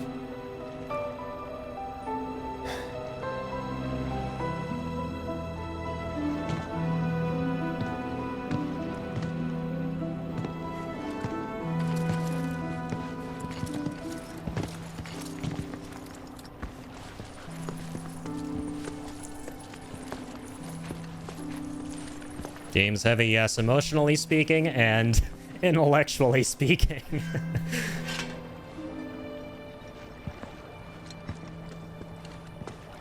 It goes totally haywire, man, and people have so many different interpretations of this, so many different feelings towards this. Come on. Because Aerith should not be here. When she dies in the original, she is gone. Until like the last 15 seconds of the game where you see a glimpse of her face flash before the credits, showing that she was in the live stream and she helps to destroy the meteor that Sephiroth calls towards the planet. And that you never see her physically ever again. And in this game, they're showing that. So it's like, what's going on? Is this an Aerith from a different timeline? Is like clearly only Cloud can see her? Is it Aerith from the live stream, like the one who helped us fight Sephiroth? In my opinion, it's both. It's Aerith from the live stream, but the one that died in our timeline, because she's able to communicate from it as a Cetra. And it is also Cloud's denial about her dying. Like, the man is fucked up all 7 ways in the head, that he thinks that she's still alive. But she's not. You haven't seen Viceroy Saru. She's dead, but Cloud doesn't realize that. It's strongly hinted at, yeah, by this ending. Important event. Made us look like fools. Number one, so Sephiroth can take advantage of his weak brain. And number two, because, yeah, he's just in denial. Ah, you're probably right. Rich kids do like things just so. She can see her, but nobody... Yeah, only Cloud can see her right now. Results, though, even without him. Resistance elements are more fired up than ever. You know, Glenn, I'm on to you. This war's nothing but a ploy to distract me from Sephiroth. Exactly. Ding, ding, ding. So cool playing the game the second time. You pick up on things way more. I appreciate this game's ending the second time so much more. I actually was not huge on it the first time. Just so confused about stuff. The plan is already in motion. Yep, it was Sephiroth the whole time. Promised land will become reality. Our father's dream, accomplished by his son. Completely understand this now. The real thing, not some imitation. But an imitation's all you deserve.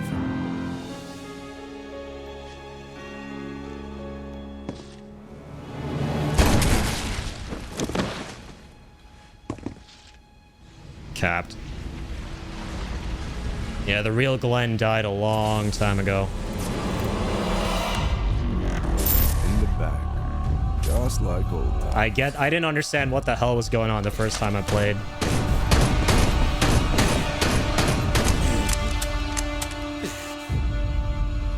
It's just another robed guy number 99. Then Genova was using her body mimicry techniques to create a projection of Glenn to manipulate Rufus into going to war with Wutai. Genova, aka Sephiroth, Genova Roth. So that they wouldn't interfere with his plans.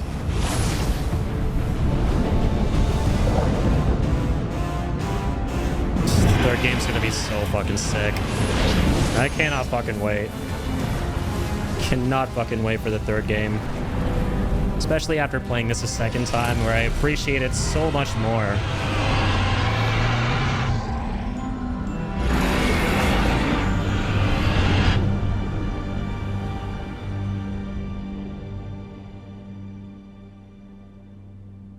The Zack stuff still isn't over. So blown away the first time. I'm like, dude, they keep showing Zack shit. Like, what is happening? He would keep saying farewell to us, but there's just more and more. Like, what is going on? Nah, I couldn't have dreamt that.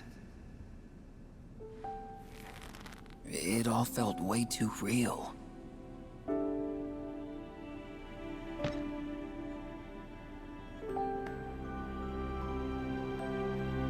Just as worlds unite, so too do they part. Yeah, that's what Sephiroth said during the boss fight.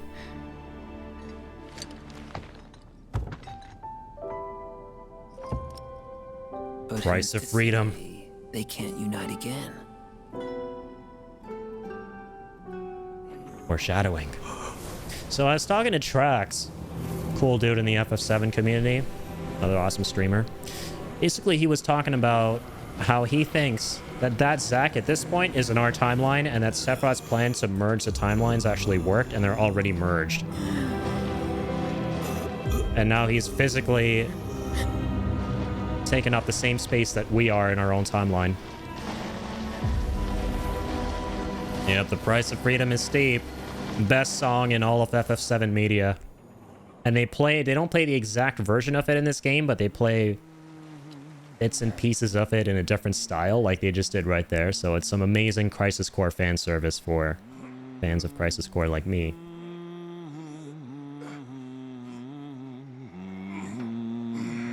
It's a cool Easter egg. Can you not raise it just a wee Sid is bit humming the original Final Fantasy theme. The main theme of the franchise as a whole.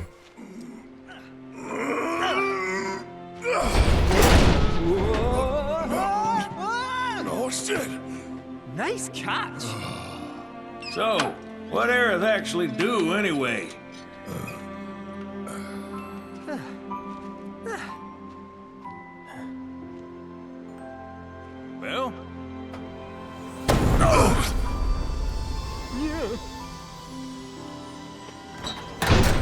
with that, we are cleared for takeoff.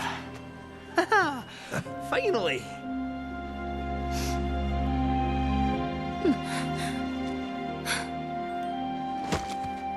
It's not fair.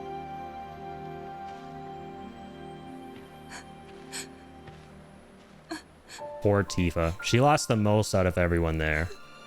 Lost her home, her second home, her father, her mother, everyone. Her new best friend with Aerith here.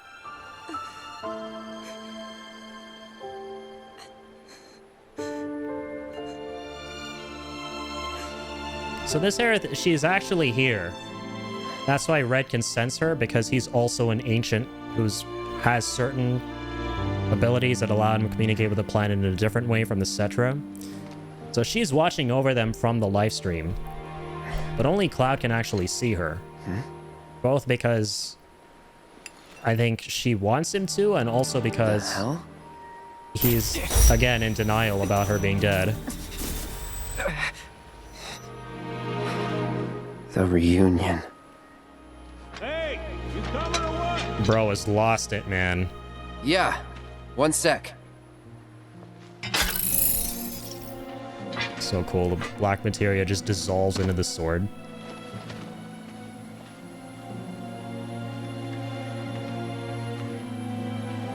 You have to promise not to look up.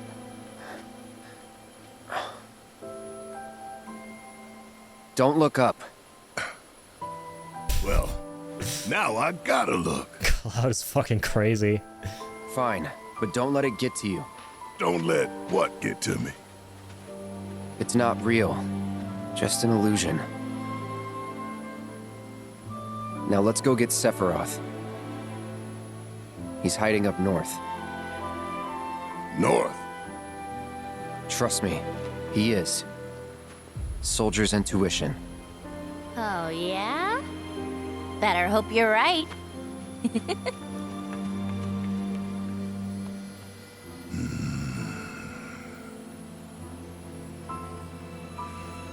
All right, fine. We trust you. Just remember, we got everything riding on this. And that's a load you'd best be ready to carry. No heavy loads. We're close to capacity as it is. That's actually funny. Good timing. Don't worry about me. I can handle it.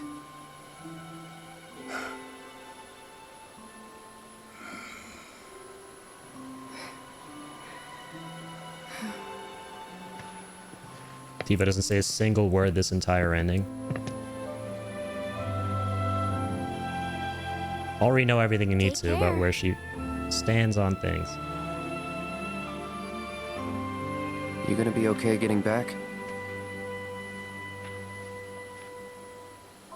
And if I said I wasn't? Don't worry. It's like a second home. I guess. But what if something happens? Then I'll send up smoke. Thanks. I'll keep an eye out. This part got to me from the first playthrough, man. When they make small references and nods Put to everything I've got into my prayers. I'll stop the meteor. stuff that they talked about on their adventures and went through. I'll leave the rest to you. Good luck. Aerith. I will stop Sephiroth. Trust me.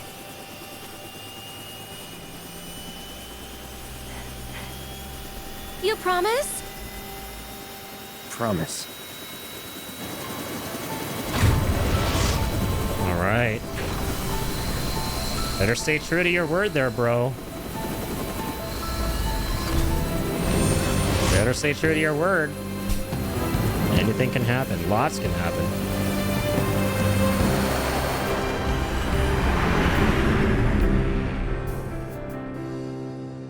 Walking city streets with worn cobblestones, listening to people rushing past to rhythms all their own. Goodbye. Man, this is such a good ending. No promises awaited Journey's End. You can say that again, man.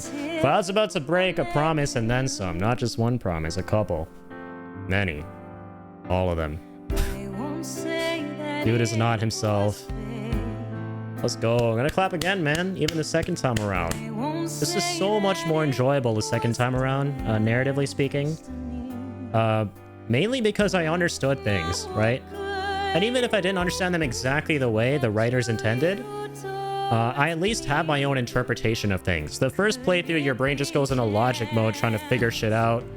And the emotions don't hit. You're not feeling what you feel like you should be feeling with Aerith's death and the circumstances surrounding it. But the second time around, I definitely felt what I was supposed to, and I understood. I felt like what I was supposed to.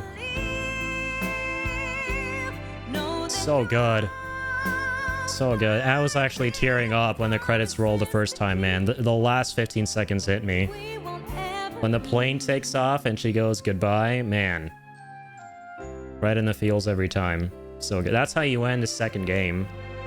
Because I was like, okay, right after Aerith's death, how do they end the second game and go into the third and go into the next act of the original game where they, you know, where right after the Forgotten Capital where she dies, you continue going up north. And that's how they end it. Cid rebuilds the plane. He turns it back into a plane from a boat. And we fly off to the northern crater. And so yeah, big bulk of the third game is going to be the snowy plains. It's going to be a lot of snow biomes, a lot of mountains.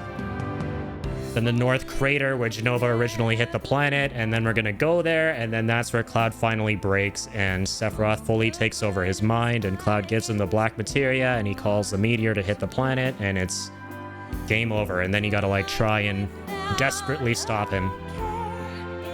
Yeah, straight up some film shit, man. The cutscene direction is phenomenal in this game. It's absolutely unreal. I forgot that it's a game of watching exactly, right? It happens. So good. They all killed it. And Brianna White's actually playing through FF7 Rebirth right now, Aerith's voice actor.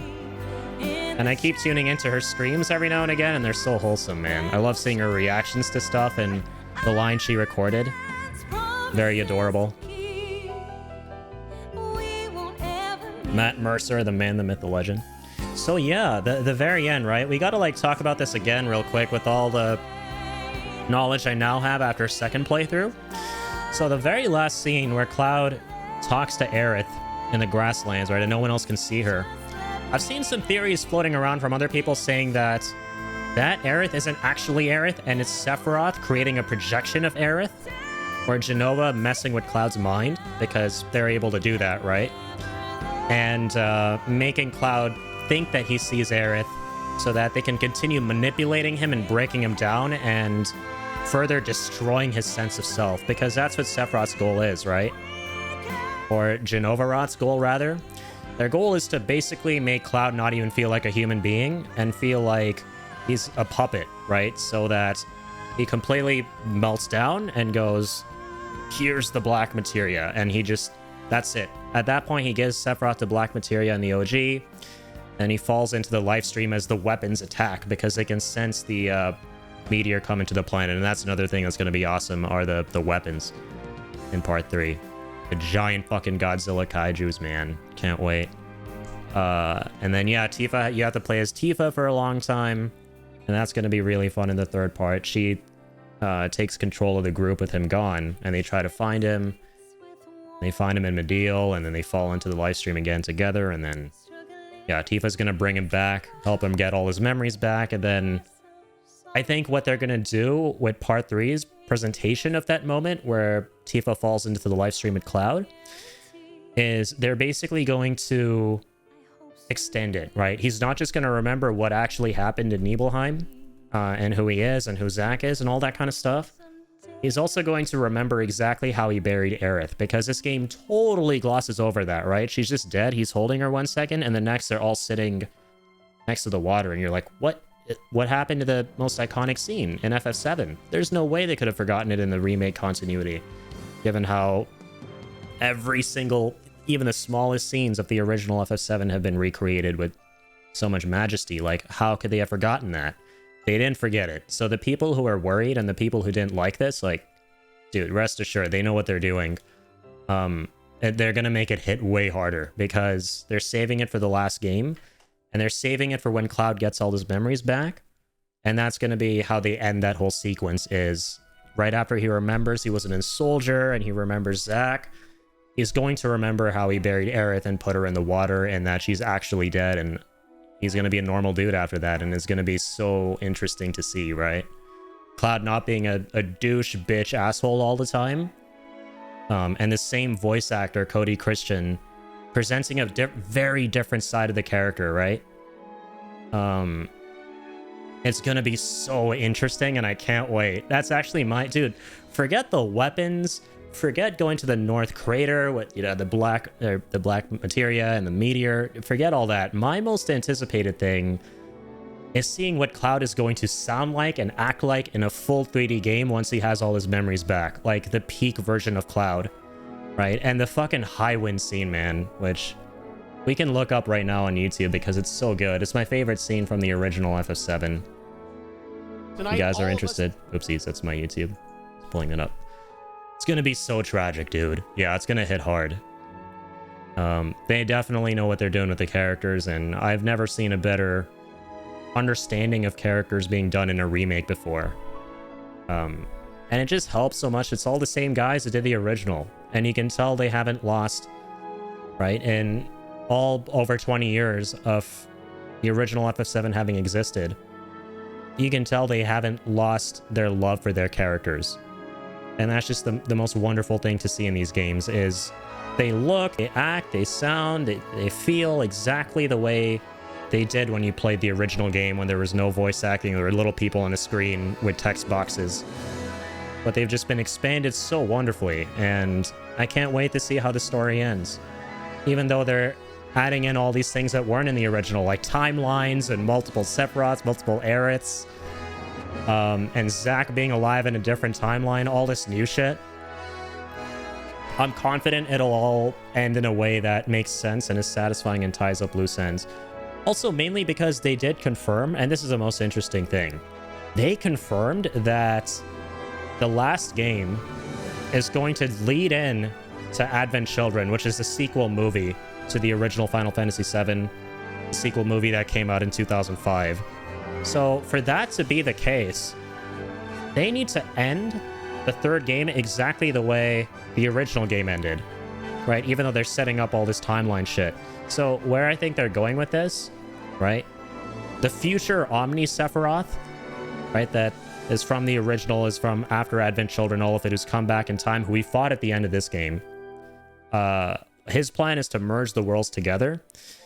And it's giving us the impression that, oh, that means, okay, like, Zack is going to live, and, you know, maybe... And before this game came out, we were like, okay, maybe Aerith is going to live now because things are different. They're different timelines. But what I think is actually going to happen, he'll succeed. Maybe he even did at the end of this game, right? And the church Zack is sitting in is our church and our timeline.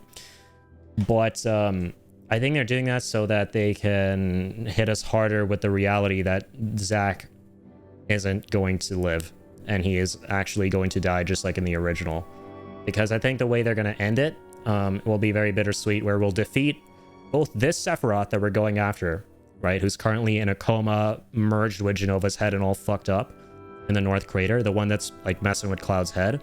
We're not only going to defeat that one, like we do in the OG, we're going to defeat the future one, who we had the final boss fight with, and when we defeat him, all the timelines that exist as a result of him and us defying destiny because he manipulated us to, are going to stop existing, and we'll be back to just one timeline. And it'll probably be a really bittersweet scene where, you know, once Cloud remembers who Zack is and knows who he is by the end of the third game, he has to say one final goodbye, right? But this time, he gets to say it properly, right? Because in the OG's lore and in Crisis Core at the end, as we see in that game, in the prequel, Zack dies a very, like, you know, it's a very brutal, gritty death where Cloud is in a coma while he's dying, and he wakes up on his deathbed, and he doesn't get to properly say goodbye, right? So they'll probably have a, you know, pretty heartfelt scene where, you know, you say goodbye to Zack once and for all.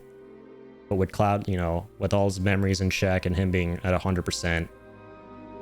And then that being that. And then it ends the way the original does with only one timeline, and then you go right into Advent Children from that, which I hope they create a... Maybe they could create a DLC game out of, but... Yeah, there's so much to look forward to. And once again, yeah, I'm really looking forward to the scene on the High Wind with Cloud once he gets his memories back, and he apologizes to everyone for being the way that he was and for borderline betraying them multiple times. And he tells them who he actually was. He was nothing more than an infantryman, and that he was modeling himself after Zack, but that's okay, and that, you know, they're still gonna go kick Sephiroth's ass anyway. And then that hype-ass music kicks in, right? I can't wait for that moment to be recreated in the third game. It's gonna be so sick. Yeah, what a game, man. Second time around was definitely so much better for me. So much better.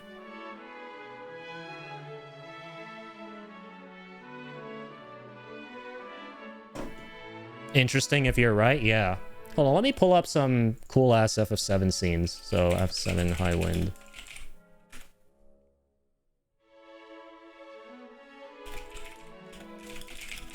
I'll show you guys the exact scene I'm talking about. I just like... A lot of you might already know, but... There's a scene I'm most excited for. Here, we can mute this.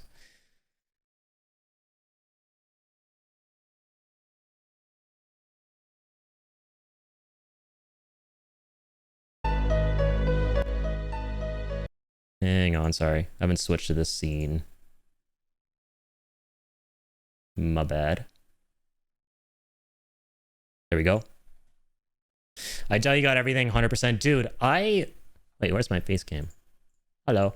I doubt that I got even 60% of it, given how trippy and confusing everything is related to this whole timeline scenario going on in the remake games. But it's fun to have your own interpretation and theories for things as opposed to not knowing shit. Like, the first time I played this, I was like, I don't understand anything. What's going on? I don't know if I like this ending. What the fuck? And now the second time around, I'm like, okay, I think I understand what's happening. I'm feeling the things I should be feeling. I get what they're trying to do. I could be a little bit wrong. And I hope I'm a little wrong so I know what's actually going on. And even if I'm not wrong, then hey, I understand it, you know? So that's a really good feeling to have. And it's great, man. Like, I like the way that Maximilian dude put it. He's like, the best part about this is that it's giving us something new, right? For like the originals, the original fans, they get to basically experience something that they're in the dark about as well. Just like the newcomers to this series. The newcomers get to experience everything for the most part the way that it happened, like OG FF7 story. But they're like the OG fans as well, in that there's stuff going on at the same time that also has the OG fans going, oh, even we don't know everything that's going to happen. So it's cool that it's like, and this is the way Maximilian dude put it, I think. He was like, it's a remake disguised as, or it's a sequel disguised as a remake. And he called it a requel. I love that. It's like both a sequel and a remake at the same time. Because all this is happening after the events of the original game, but the events of the original game still happen in this. Every single iconic moment, every single thing in between. But on top of that, we get all this new shit sprinkled in that makes us go, okay, what the heck is the actual overarching narrative going on in the background with all the timelines and stuff like that? So, yeah, that's amazing. And that everyone has their own theories and interpretations for, and no one knows all the answers. We're going to have to wait until the third game. This game, before this came out, there was still a lot of theory crafting after Remake's ending, which also goes crazy like this with all the timelines. This game, it answers very few of the questions you have by the end of the Remake game. And it leaves you with even more. So it'll be cool to see all of it wrapped up in the third game. But yeah, essentially this whole 20-minute scene is Tifa and Cloud, they fall into the live stream. It's going to happen in part 3 when the weapon attacks this town. Cloud's like on a wheelchair, and his bony ass is totally gone, just like he is at the end of Rebirth, but worse. He goes into a complete coma when he falls into the live stream, and then they fall in again, but this time with Tifa. And then basically this is inside Cloud's mind.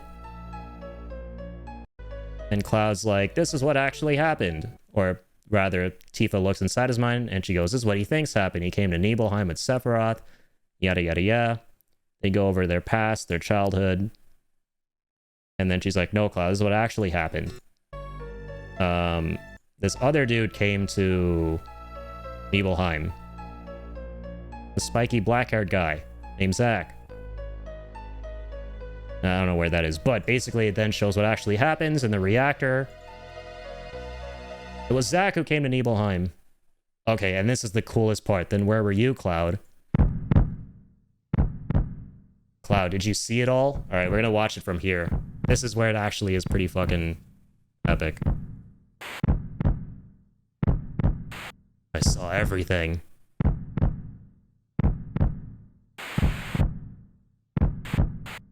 And we don't see this in the beginning of Rebirth, obviously, because it's all wrong memories, and Cloud doesn't remember what happens after he confronted Sephiroth. But this is what happens. Zack fights him, gets defeated.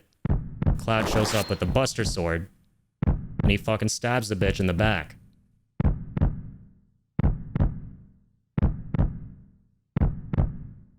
This whole thing recreated is gonna be so good in the third game.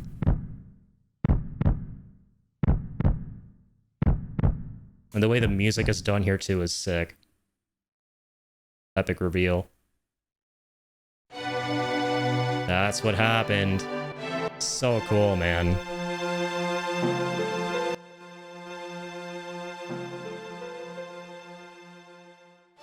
You were there the whole time. You were watching me.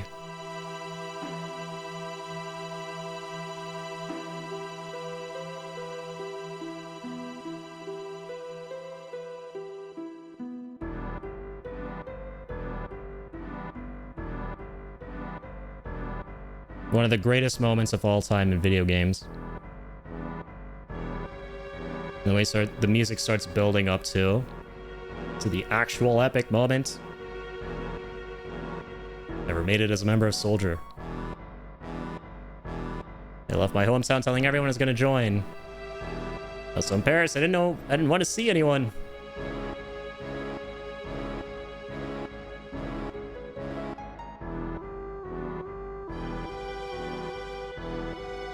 Yeah, so it changes a little bit in Rebirth. He didn't show up there not wearing the helmet.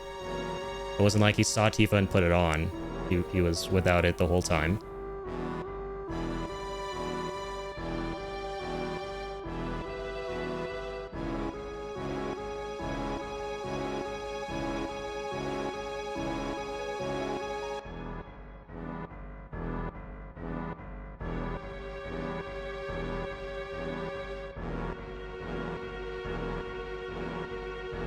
It was after his mom dies. He's just lying there in the flames, ready to give up. He's like, no, fuck that. And he kept his promise to Tifa that he made when they were like 14 and before he left town. He's like, yeah, I'll come save you when you're in trouble. That's the best part of this.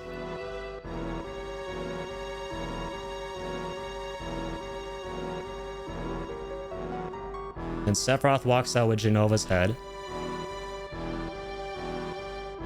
He's like, how dare you?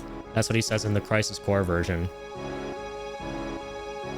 Zack's just lying on top of the tank. They look so adorable in the original game.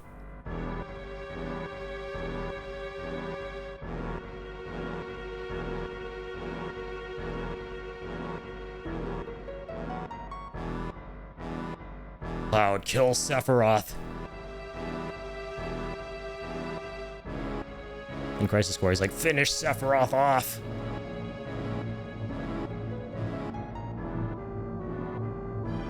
Sephiroth!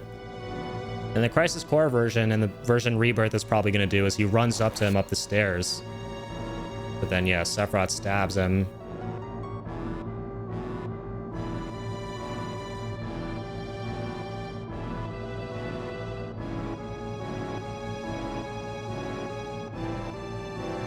Cloud's one tough son of a bitch. Sephiroth's like, it can't be, impossible. You survived my epic stab. And there's the best part. The music just swells at this point. Fucking flings the shit out of Sephiroth into the Mako vat beneath him. And yeah, Sephiroth's body straight up dissolves. It gets fucked. And so that's the reason, that's the lore there for you, by the way, why we're going up north. What happened after this incident is Sephiroth's body, when it fell into the Mako below, got carried by the life stream to the northern crater, where he merged with the head he was carrying of Genova. And from there, he's basically influencing and mind controlling and manipulating everyone who has his cells within them, Cloud included. So that's why Cloud's going to the north. He's going to give him the black materia, which is what Sephiroth wants. And then, yeah, basically Cloud remembers everything at this point. Tifa puts them back together again. And then they wash up on the shore. Barret finds them. And then my favorite part in the whole game that I was talking about.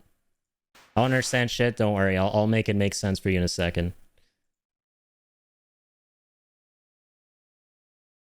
And then, yeah, when they wake up and the group finds them, it cuts to them being inside the airship, which is another thing that's going to be epic in the third game. The giant, fucking huge balloon airship called the Highwind. This is the best, the greatest part of the entirety of FF7. And I can't wait for the third game to do it. I was like, everyone, I'm sorry, I don't know what to say. It's like, don't worry, Cloud. I was like, I was never in Soldier. I made up the stories about what happened to me 5 years ago about being in Soldier. I left my village looking for glory, but never made it in. I was so ashamed of being so weak. Then I heard this story from my friend Zack. And keep in mind, Zack was an extremely minor character in original FF7. He had like less than 5 minutes of screen time between this one flashback scene and like another optional scene that you could see about how Zack tried to escape with Cloud. You don't actually ever see him or hear about him ever again. With the exception of the scene where, you know, you meet his parents in his hometown and they explain that their son's missing and his name's Zack. Created an illusion of myself, made up of what I'd seen in my life. And I continued to play the part of, I guess, the charade, I think he said. Continued to play the charade as if it were true. It's like, illusion, huh? Pretty damn strong for an illusion. Physically built like someone in Soldier. Hojo's plan to clone Sephiroth wasn't that difficult. So yes, Hojo, his experiment with all the survivors of Sephiroth's massacre, let's inject them with a bunch of Sephiroth cells and see what happens. Cloud got absolutely fucked. Anyone who didn't have any prior Soldier conditioning, so anyone who wasn't Zack, got totally fucked up by those tests because they were given like an overload or an overdose of Sephiroth cells. So their brains was completely shut down. Their bodies totally shut down. They went into shock. And they turned into the robed men. But Cloud was so weak in particular that he went into a coma for 4 years, and then an extra year while Zack was carrying him out of Nibelheim. And then he wakes up when Zack dies. So he manages to get through the coma because Zack was taking care of him. And he wakes up and he inadvertently has the powers of a soldier, because one of the steps for creating a soldier is, besides just like the Mako conditioning they go through, they secretly inject a bunch of Genova / Sephiroth cells into them. So Cloud's indirectly a soldier, which is another reason why he thought he was in Soldier. Yeah, it was just the same procedure they use when creating members of Soldier. You see, someone in Soldier isn't simply exposed to Mako. Their bodies are actually injected with Genova cells. For better or worse, only the strong can enter Soldier. Has nothing to do with the Genova reunion. The weak people like me get lost in the whole thing. The combination of Genova cells, Sephiroth's strong will, and my own weakness are what created me. There you go. So this version of Cloud we see throughout Rebirth, throughout the entirety of Remake, who's a cold, standoffish piece of shit. That whole persona is fabricated. He's created that persona in his mind because he thinks that's what a soldier is supposed to be. And also because Sephiroth literally has a grasp on his mind. because of the influence he has over him due to the cells in his body. And so he's being fucked with by Sephiroth, and he also is just not himself because of what he thinks a soldier should be. And this is who he actually is. The master of my own illusionary world, but I can't remain trapped in there anymore. I'm gonna live my life without pretending. He was like, you're sure messed up. That means there ain't no difference from before. What are we gonna do now? Don't tell me you're gonna leave the ship. I was like, I'm the reason why Meteor is falling towards us. Because, yeah, he gives Sephiroth the black materia. That's why I have to do everything in my power to fight this thing. Good. Then you're gonna keep fighting to save the planet? It's like you always told me, Barrett. Oh, you mean that? And here comes the best quote. I don't understand. There ain't no getting off of this train. And then the music kicks in, and it's so fucking epic. And Cloud's back. And they're all celebrating, and they're like, yeah, let's go kick ass. And he fucking stretches and looks up at the screen, and then you start playing as him again. Oh, ow. Autoplay. Yeah, and this is the optional scene I was talking about in the original, which I don't know why it's optional. It's definitely not going to be optional in the third game. They're going to make us see this shit because it's very fucking important. But, yeah. This is how Zack broke Cloud out of Nibelheim after they were experimented on for 5 years. When Hojo gathered all the survivors of Sephiroth's bullshit. And we see a bit of this in Crisis Core too, which is kind of cool.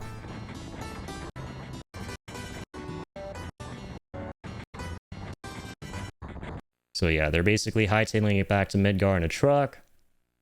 A very different death scene from the prequel Crisis Core's version. And this one is way more somber and quiet and just gritty. Very unceremonious. He just got shot in the back. There's no giant spectacle, no giant epic send-off where he's fighting like 1,001 troops. Way more realistic. And then that's it. And you can only, yeah, then Cloud gets the Buster Sword. He's like, no! And then they like create so much more out of this in Crisis Core. And I honestly think that the Crisis Core version is what the third game is going to go with. He gets a sword, then he goes to Midgar. He carries the sword to Midgar. He collapses. He forgets everything. His mind's fucked. And Tifa finds him there. And that's, the rest is history. So, yeah, this whole scene, and you only get this if you go back to Nibelheim after the scene we just saw. So once Cloud remembers everything. If you go back here, he's like, oh yeah, that's what happened. So yeah, basically, this scene right here, folks, is what I'm most excited for in Crisis Core, or I'm sorry, FF7 Remake Game 3. We don't know what it's going to be called yet. And that's the other cool thing. You have to see so much speculation about what the third game is going to be called by so many people. It has to start with the RE letters, right? And there's so many shit posts too, like FF7 Reloaded, FF7 Re. But yeah, it can't be Reunion because that was taken by the Crisis Core remaster. I don't know why they gave that game that title, Crisis Core Reunion. It is what it is though. So it'll probably be, in my opinion, like Reunite or Reunite, Reclaim, or Return. Return is also pretty typically used for, yeah, third games in a series. Anyways, yeah, that was a little bit of fun YouTubing there for FF7. And a lot of shit I'm just generally excited for. There's so much, right? I've seen a lot of threads and forums of people talking about like, oh, you know, how are they going to make the third game? How, you know, what are they going to put in that? Like, how do they make it as long as Rebirth, right? It's pretty short after the Forgotten Capital where Aerith dies, and I'm like, dude, you need to go back and play the original. Because everything after Sephiroth dies is, or sorry, Aerith dies is jam-packed with content. There's so much that happens. But yeah, I'll have questions soon. I'm happy to answer any questions. I'm in full-on FF7 mode right now. So yeah, I'd be happy to talk anything FF7, because yeah, otherwise I'm probably just going to end the stream right now. I just wanted to honestly come on here today and finally finish hard mode. So yeah, if there's anything you guys want to talk about FF7 related, I'm down for like a just chatting FF7 style stream. So yeah, definitely lay them on me. But yeah, otherwise I'll catch you on the flip-flop. Let's definitely save. I think it's definitely important that we save. So yeah, all in all, ladies and gents, our hard mode playthrough was 40 hours. Because this first file was our normal playthrough, 153 hours. And this was at 193 hours. This is the end of our hard mode. And we're still not done. We're not done yet. I'm going to come back shortly, right, for the next stream. Because we still, ladies and gentlemen, need to get all the trophies. And fret not, because it's not going to be easy. It's going to be harder than the main story playthrough, most likely. Because we got to do some combat trials, which are going to be very, very difficult. Let me turn my AC on. So yeah, we got to do Chadley simulations. 300% or more damage to a staggered enemy. Interesting. Forgot about this. Remake had the same trophy. That's cool. They brought that back for this. Oh, should we got to do the Coliseum as well on the Gold Saucer? And then, yeah, true, we got to do hard mode on the mini games, which, like I said the other day, yeah, I'm probably not going to.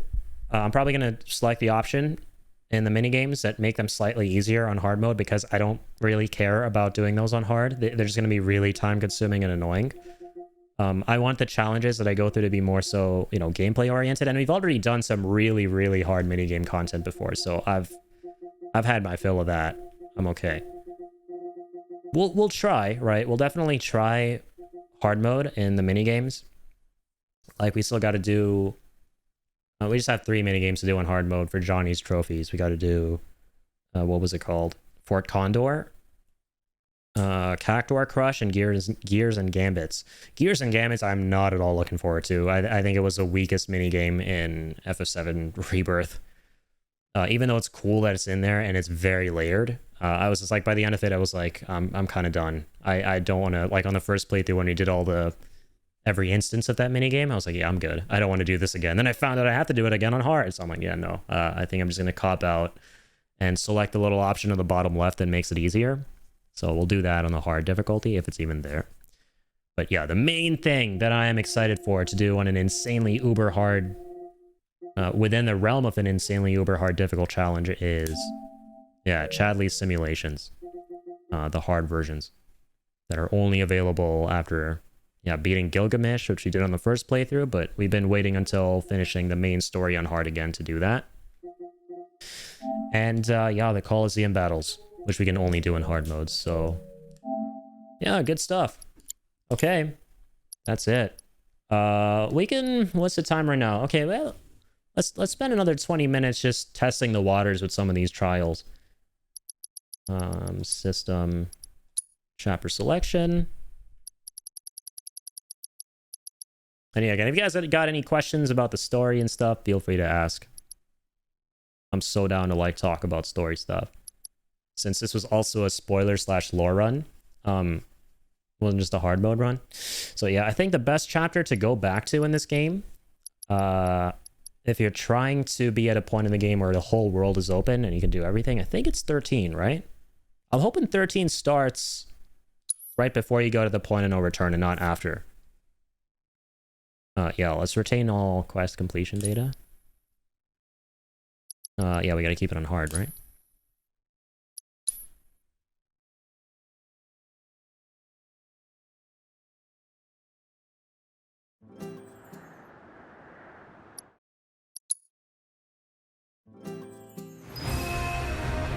Okay, yeah, awesome. It actually starts right before you go to the Temple of the Ancients.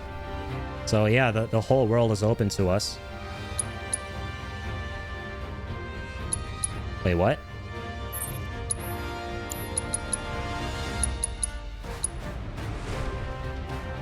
I'm confused. Why is everything fogged off?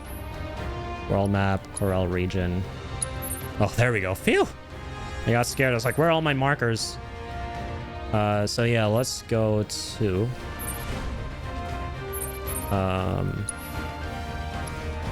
Gungaga region, Zack's village. That's the best place to do anything. Best place in the whole game.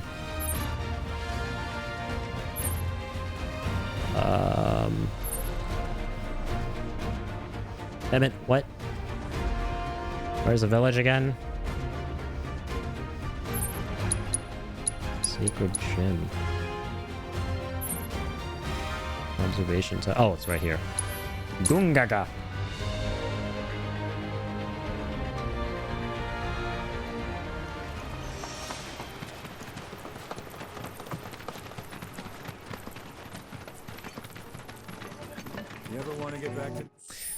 And you know what? Let's make a save a third slot here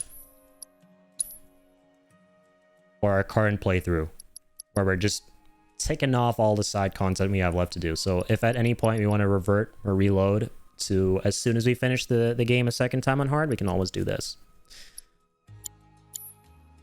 All right, guys, you ready? It's so good to see you again, Cloud. I've been trapped, but I'm having some difficulty narrowing it down.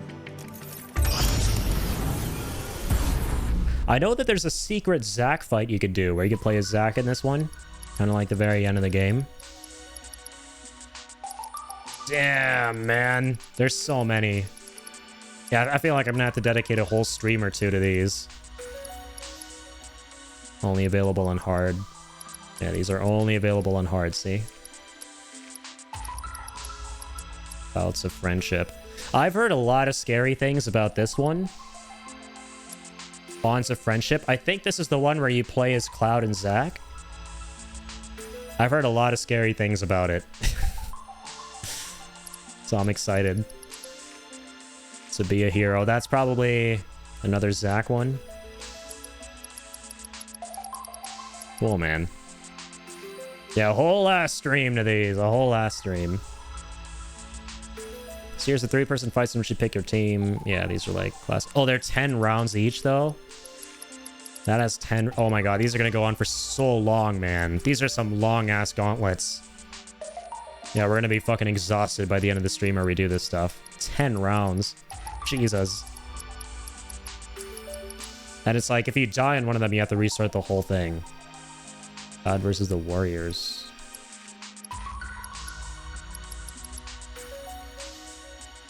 Okay, cool.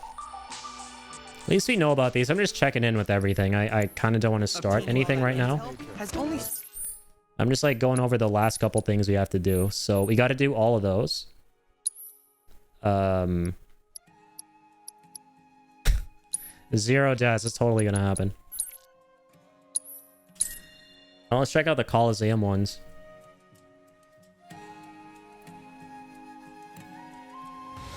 Welcome to the park, everyone! I've got a question. Do you like to party? Where would you like to go, Kubo? And away we go!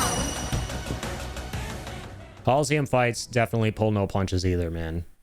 I remember the crazy one we did against like 1,000,001 different Tonberries.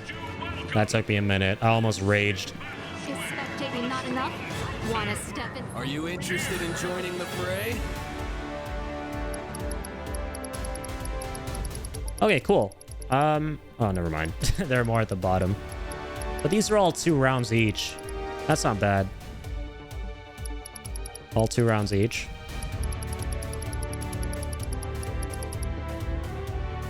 These are only available on hard as well. Yeah, we can probably do these. Yeah, I'm not gonna lie. I'm kind of exhausted after today's stream, even though we only streamed like 2.5 hours. I'm kind of... And there's finality to the stream as well with the story. Yeah, I kind of just want to check in with them. I'm not going to start anything right now or commit to anything for the rest of the stream. I want to start fresh with these. Junon, Meridian. What was the other thing I wanted to check that we need to do? Yeah, the mini games. Right. So let's go to Junon. So the Fort Condor stuff. We got to do that again on hard mode. We beat one of them on hard, but I remember it took me a couple attempts.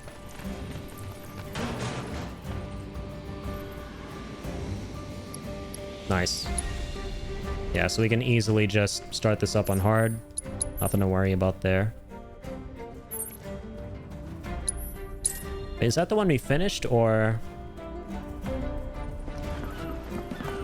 Yeah, that was the one we already finished on hard. That was actually nice. Oh, wow. What are the chances of me going right to the one that I finished eons ago, by the way? Like, probably months ago on hard mode when we were doing our first playthrough. Yeah, this is stage 2. So it's probably going to get harder and harder. Fort Condor, I'm fine trying to push it and actually do it legit on hard without doing... I'll show you guys what I mean.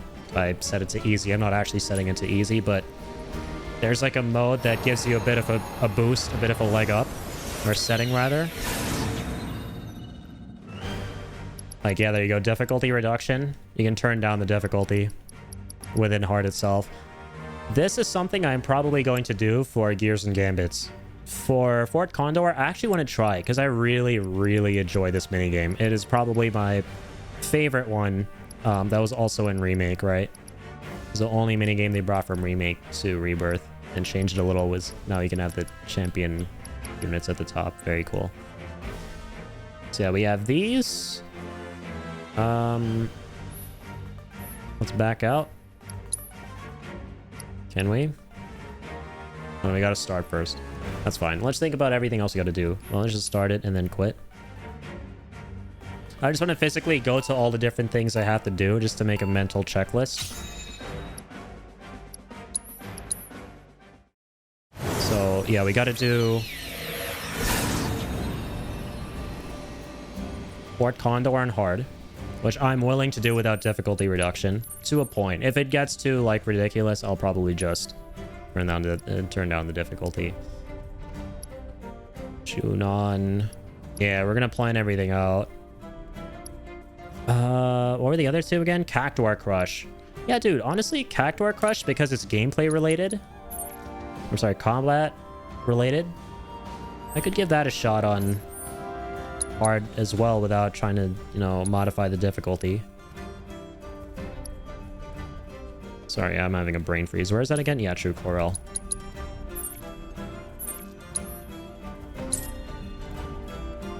Yeah, so we have to go to all the different Proto-Relic sites. For Cactuar Crush. Yeah, so we got to do the hard mode version of these. With Aerith and Yuffie, right? These are the Aerith Yuffie ones. And yeah, the last one, fuck. Last and certainly least, we have Gears and Gambits. It was cool when I first did it, but looking back, I'm dreading doing it again. It's too much. It's inundating, man.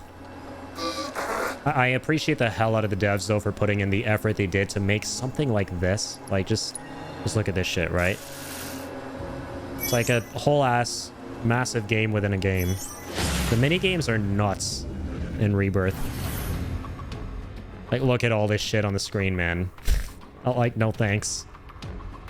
What is it saying about hard mode? Oh my god, and there's certain things in hard mode as well. Conditions. Robot deployment is restricted in different ways depending on the stage, and auto-programming is not permitted. Bruh. Conversely, there are more gambits and actions. Oh, sorry, I didn't read the whole thing. My bad. Whatever. At least we can... I'm definitely doing difficulty reduction for this in the bottom left. This is so complicated, man. It's... Yeah. I don't like these kind of games inherently, so I don't care to do this on hard. Like, I don't think I'm going to feel accomplished if I do this shit on hard, you know what I mean? I'll just be like, oh, it's finally done, cool. But yeah, this shit's wild. So we have to do this.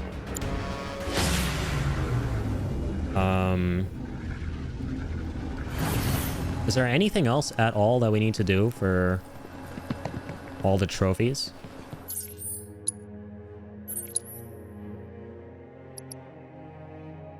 Oh, I missed that. I need to go. No gaming without me. Chatting garbage. Wait, no gaming without me checking garbage is allowed. Streamer said he'll be doing everything next time I have the receipts. Yes.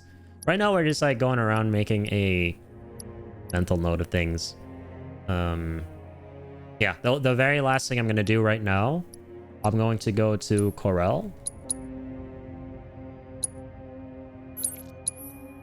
Go to Johnny's Seaside Inn, and we'll see which trophies we still need to get for Johnny. I don't know much about art or whatever. Oh, oops. But this is really nice. Because that's one of the PlayStation trophies, is getting all the trophies for Johnny, the in-game trophies. So we have 81 out of 88. Number 6 is, yeah, oh, duh. Yeah, that's why we would need to do hard mode in Junon. For Fort Condor, we need the Johnny trophy. Musclehead Coliseum. Yep, we already looked at that. Yeah, these are the same things, 34 and 36. 50 and 51. Yeah, we just looked at these, just doing hard mode on the 2 mini games we looked at. 55 is Chadley's Trials, and I think that's it. 85. What's 85? I'm gonna look that up right now.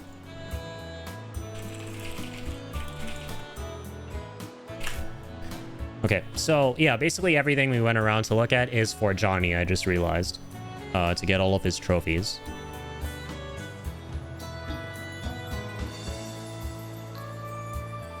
Purchase with gold points at a gold saucer exchange kiosk after completing all... Oh, okay, cool. So again, it's related to completing all the Coliseum fights. You use the points you get from that to buy a little figure that goes there. Easy. Yeah, and then... like I said before, once we get all of these trophies, all 88 trophies, I got spoiled, so I know what is in this chest.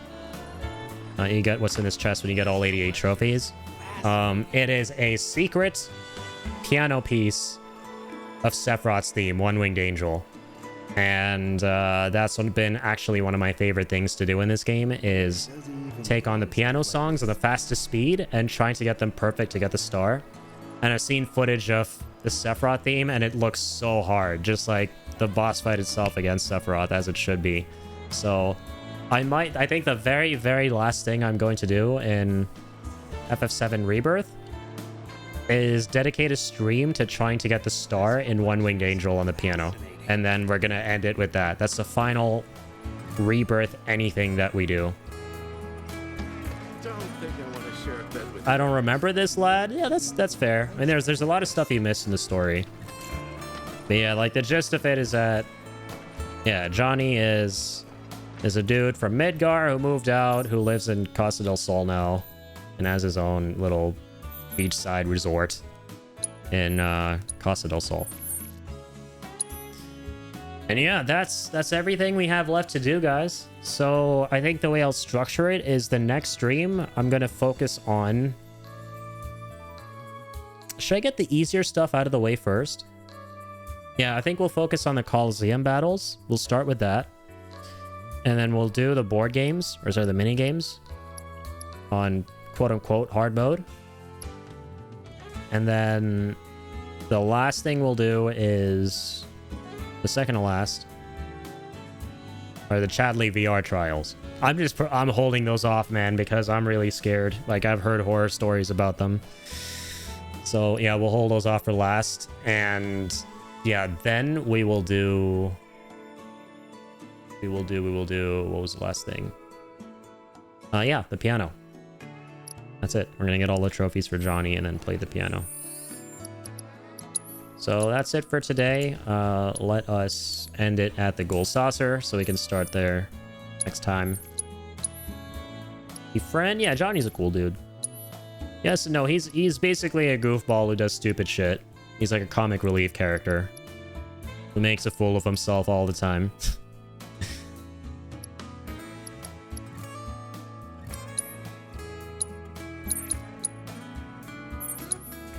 Yeah, there's a lot of cool shit in the story. This game's story is unbelievably good. Right, like the way it's structured is every chapter just goes into a different character's or for the most part, every chapter you're going to a new region, and some of the regions are tied to some of the characters in your party. So, for example, one will be for Barrett's story. You'll go to Barrett's hometown and learn his tragic past, and the other thing, same thing for Red 13, and so on and so forth. And eventually you go back to Nibelheim, and that's the final region. So like that, you're moving all around the globe, and we have the whole globe unlocked to us at this point on the world map. Yeah, let's go to Battle Square. I enjoyed my stay. Thank you, my friend. I enjoyed my play. I like how the amount of time that's elapsed since we started the stream is how long I thought it would take us to get to Sephiroth. Just to get to the fight on its own, not even beat him, which was the case last time, but thankfully we don't have to worry about that.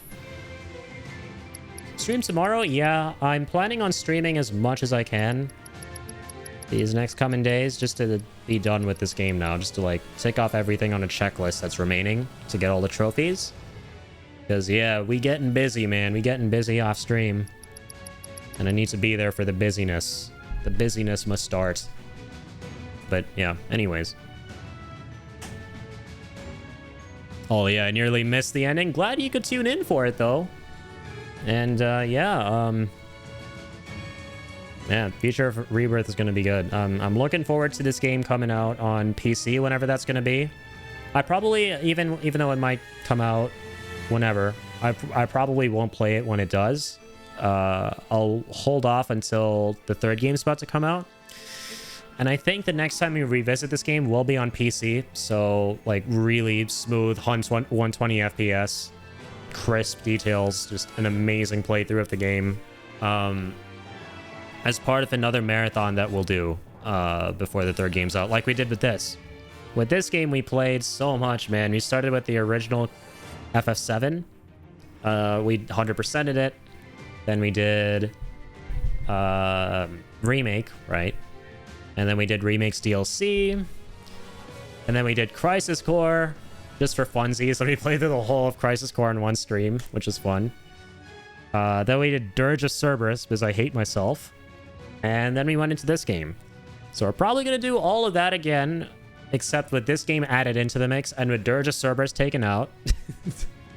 That goes without saying.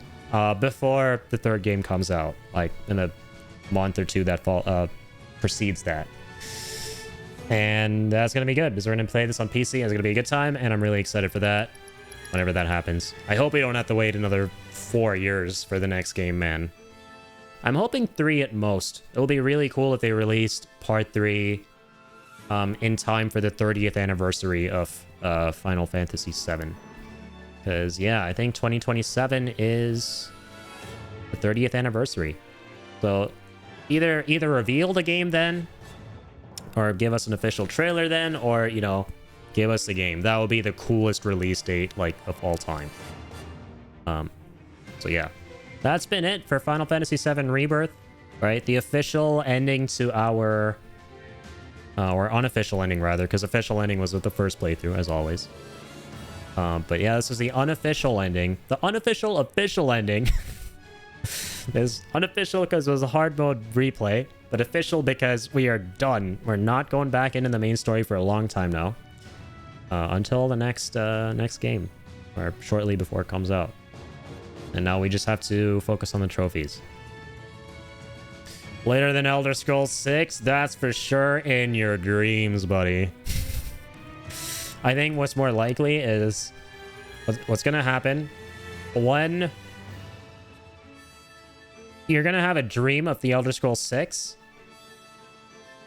and that's it. Yeah, that's the whole statement. That's the only Elder Scrolls 6 shit that's gonna happen before FF7 Rebirth comes out. You're just gonna have another dream of it once a year. Just once a year you have like the most epic, splendid dream of what Elder Scrolls 6 is gonna look like, and then you don't have another dream for another 12 months. And yeah, there's gonna be one of the years of all time where you'll have one of the dreams of all time for Elder Scrolls 6. And Todd Howard might yeah, he might move his office chair a couple inches, and that's it. That's all you like hear from that game. Yes, yes, definitely. Elder Scrolls 6 trailer is coming up this year. In your dreams, that's your yearly dream for Elder Scrolls 6 that I was just talking about. Bullying is against TOS, please don't. I'm not bullying you. I'm just exercising my freedom of speech, man. I'm just telling you the truth. These are all just cold, hard facts. I don't believe in bullying. I believe in them cold, hard facts. Through my freedom of expression of said cold, hard facts. I don't want to cry today. Yeah, I don't either. So, therefore, I will tell you, yes, Elder Scrolls 6 will come out sometime. Don't cry. Please don't cry. Might have dreams of it coming out, but it will definitely come out. Don't like the truth. They hated Addy because he spoke the truth. Back to smoking crack. Yeah, man, we're just smoking hard copium, man. Hoping for anything Elder. That's what we're actually smoking, is hard copium. Waiting for anything else. Thinking Elder Scrolls 6 is going to happen anytime soon. But jokes aside, though, yeah, I do realistically see us getting something Elder Scrolls 6 related. There's no way we don't. Right, because my god, if we don't, most likely it would have been 10 years since Elder Scrolls 6's pre-production trailer that we got anything. If this game comes up, if part 3, if the remake series comes out first, which will probably be around 27 or 28. And 28 is when it's going to be 10 years since the first Elder Scrolls 6 anything. 10-year anniversary, not of the game, but of the pre-production trailer. That's what it's like to be a Bethesda fan. We're looking forward to the 10-year anniversary of the pre-production trailer. Not even the game itself. Sad times. But yeah, I think we will get something. Even if it's a black screen and we're meant to like pretend it's a dude walking through a cave. And then they just play the Elder Scrolls theme over a black screen. And it's on Bethesda's official channel on YouTube. We're definitely going to get that.